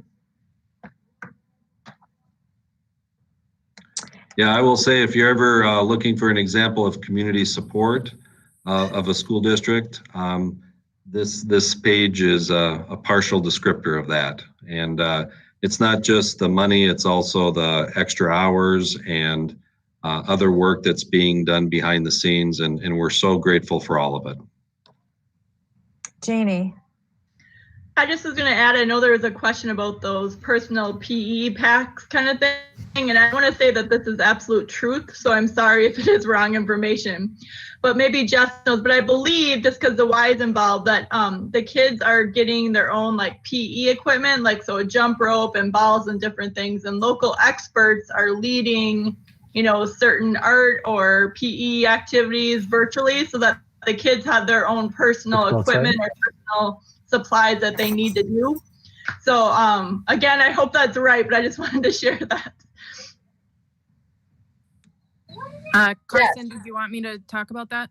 Yes, please. Yes, Janie, you're absolutely correct. That was the brainstormed in the meeting that we had with about 40 community members. This was one idea that came up along with that specialist website that we'll use. And Mick Wendland has been helping to also collect that information with the Sheldon. Jennifer Staley has been really instrumental in making sure that we connect those artists and with our kids, and she has been working tirelessly to get those artists to just to let them know what the project that we're doing is, and she has been working day and night, talk about those hours to get those artists connected to our kids, along with our PE department is partnering with the YMCA and also talking with ELC to see what are those resources in our community that we can utilize and really showcase what Red Wing can do. It's been just inspiring to see the community and our teachers come together to give these kids the specials experience that they deserve.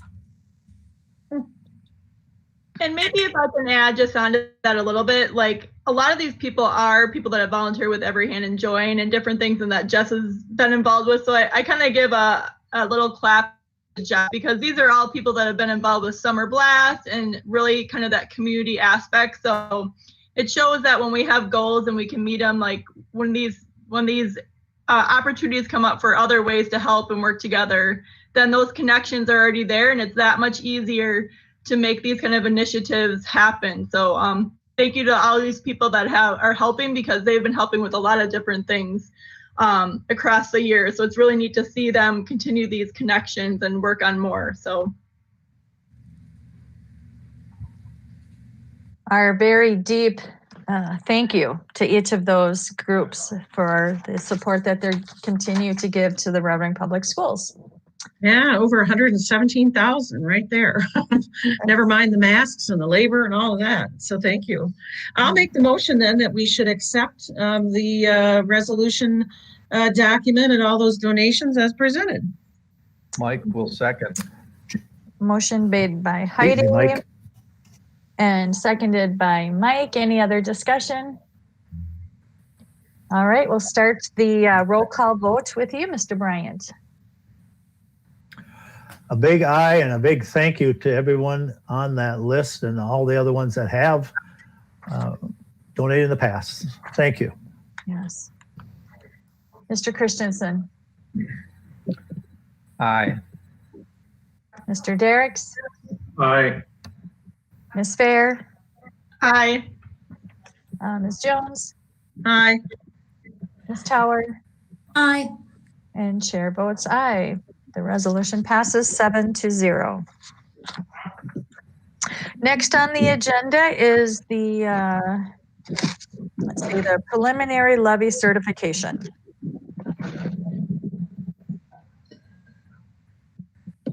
All right, good evening again, board members. You can see in your packet, we have some estimates for the preliminary levy for calendar year 2021, which will be school year 21-22. We are looking right now at a $594,000 decrease in our levy, about 5%. The reason for this decrease is the change in our enrollment projections. As we go down so many students, so does the amount of referendum aid and referendum levy and other levies that we are permissible to levy on our taxpayers because they are all a per pupil levy. At this point, because there are still changes coming through the MDE system, I would ask that you certify the maximum levy, and we will then levy whatever MDE's latest calculation is as of October 1st. We do still have the opportunity to under levy when we approve the final levy in December. Are there any questions? Yeah, I do, Jackie. Okay, go ahead. Madam Chair, thank you. Decrease 500,000. You're asking us to approve that number tonight? No, I am asking you to approve the word maximum at this point. Is there a dollar amount tied to maximum? No, it is whatever the Department of Education has calculated on September 30th to go, then it will go to the county auditors on October 1st. Thank you.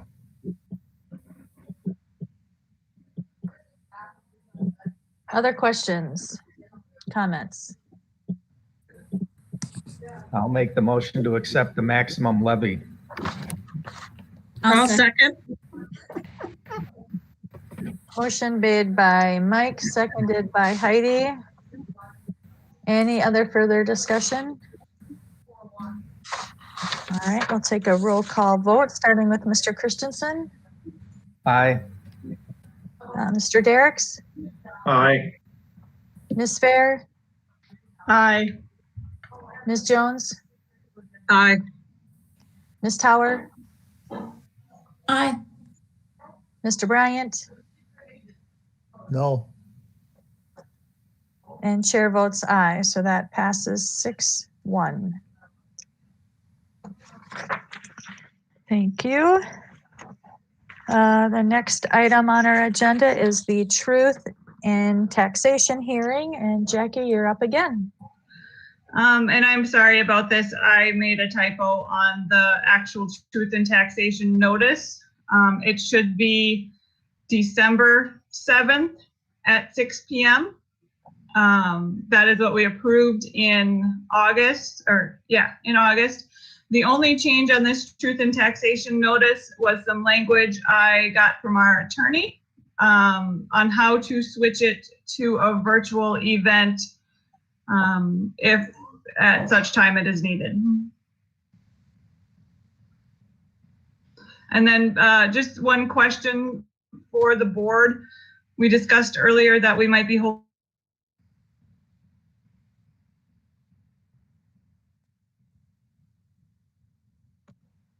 We lost you, Jackie.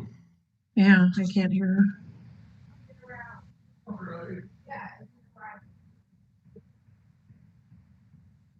I'll give her a call. Okay, thank you. Right in the middle. It's that freezing frame that's happening. I was afraid of that. Oh, Jackie, are you back? Can you hear me now? I got kicked out. Yes. Yep, we're Okay. here. So I'm just going to start over because I don't know what you heard before I got kicked out. So there's a typo on the truth in taxation notice. It should be December 7th. The only change I am recommending is some language from our attorney on how to switch it to a virtual meeting. The other thing I don't know if you want to consider is earlier we discussed having in-person board meetings at Twin Bluff, as if I should change the location to Twin Bluff.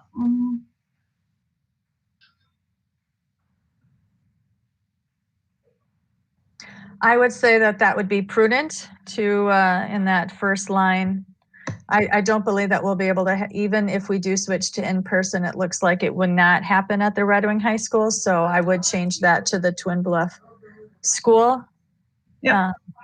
But if we are virtual, I like that second, that kills their, covers all the things that we might need to address.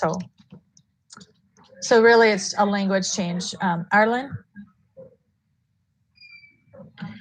Thank you. One of the things I learned a long time ago on open meeting law is, first and foremost, when you post a public notice, you post it on the official bulletin board, and that is not mentioned in this recommendation. Okay, we can add that. So I think that needs to be added to it. I don't know if we need to reference bulletin board moving to the door of this high school, because I think that's already established, but we need to state that it will be published on the official bulletin board, in my opinion. All right, noted. Any other discussion? I move that whole paragraph. Do you want me to read it? Well, we made some changes. With adding it to the big bulletin board. I Add can read it if you want to. Yeah, go ahead, Holly, and then just change Red Wing High School to Red Wing Twin Bluff Middle School or Twin Bluff School. And then do you want me to add bulletin board? Official. Okay. I gotta make it bigger. I move to conduct the school district's truth in taxation hearing on December 7th, 2020 at the Red Wing Twin Bluff, correct? Yes. At 6 p.m. Yeah, Twin Bluff. In the event that it is determined that this meeting must be held virtually due to ongoing concerns related to COVID-19 pandemic. Notice of the change to be virtual meeting will be posted on the school district website along with the bulletin board at the high school, the district office. The website is redwing.k12.mn.us and published in the Republican Eagle. Thank you. Do I have a second? I'll second. Heidi Jones. Motion made by Holly, seconded by Heidi. Any other discussion? All right, we'll vote on that, starting with you, Mr. Derricks. Where'd he go? There he is. Mr. Derricks, you're muted. Sorry, I got myself in the queue and then I forgot to mute. I'm making all kinds of mistakes here. Oh, sorry. I wanted to double check. Is December 7th the correct day? I was trying to remember. Yes. Yes, it We were is. on the wrong day on the initial one, 7th. Okay, that's fine. So thank you. If you're voting, yes. Janie Fair, Aye. Ms. Jones, Aye. Ms. Tower, Aye. Mr. Bryant, Aye. Mr. Christensen,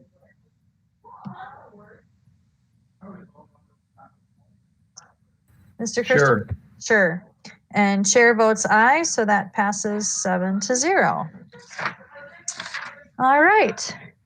Our final agenda item is future topics and upcoming meetings. Thank you, Lisa, for including those in our board packet. The next meeting that we do have is next Monday, where we will be meeting to go over, we'll have a workshop on our equity plan. Holly?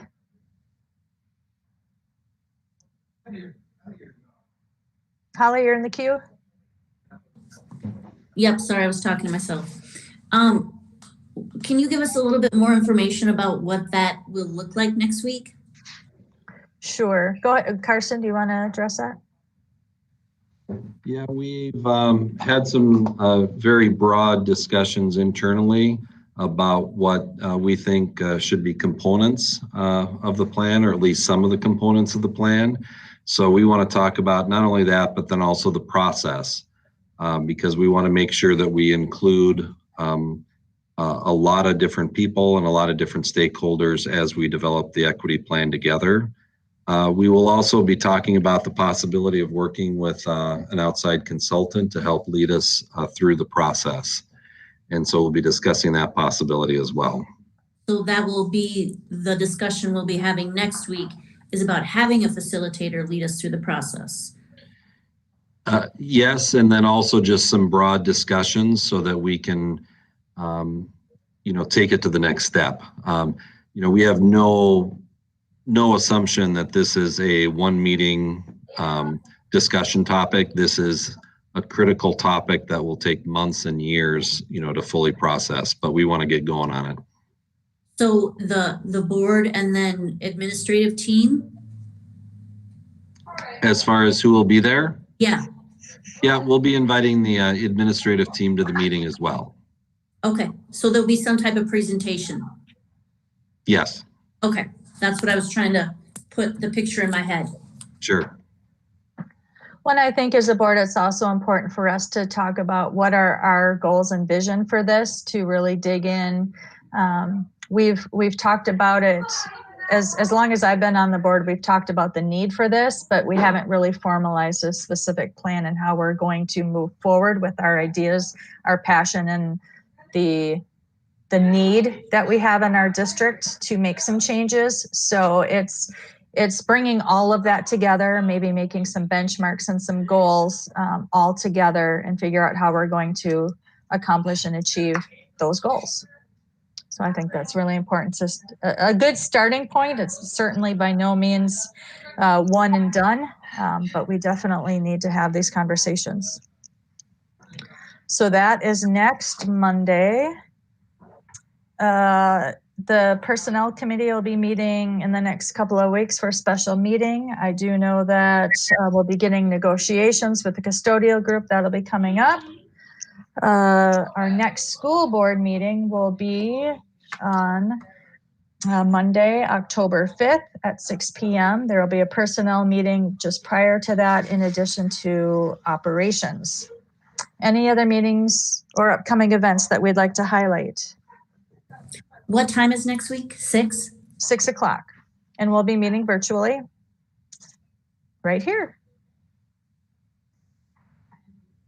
Anything else that anybody would like to highlight? Pam, if I can, I think just on that idea of the equity workshop, I really hope the discussion can be centered and organized kind of around our strategic directions and our educational plan, because we have things in there that we've said we wanted to do and to work on. And so I kind of echo that we just need to make sure we have some goals, and then let's make sure it's linked to exactly what we're trying to do in our strategic plan, to our educational plan. So just wanted to add that. Really good point. Anything else? All right, then I will look for a motion to adjourn. So moved by Mike. Second, Moved by Mike, seconded by Holly. Anybody have a discussion about that? Anyone? All right, Ms. Fair, you get to start. Aye. Ms. Jones, Aye. Ms. Tower, aye. Mr. Bryant, Aye. Mr. Christensen, Aye. Mr. Derricks, Aye. and chair votes aye, 7-0 to adjourn. Thank you, everyone. We'll see you next Monday, if not before. Bye-bye. Good night. Have a good night. Good night. Right.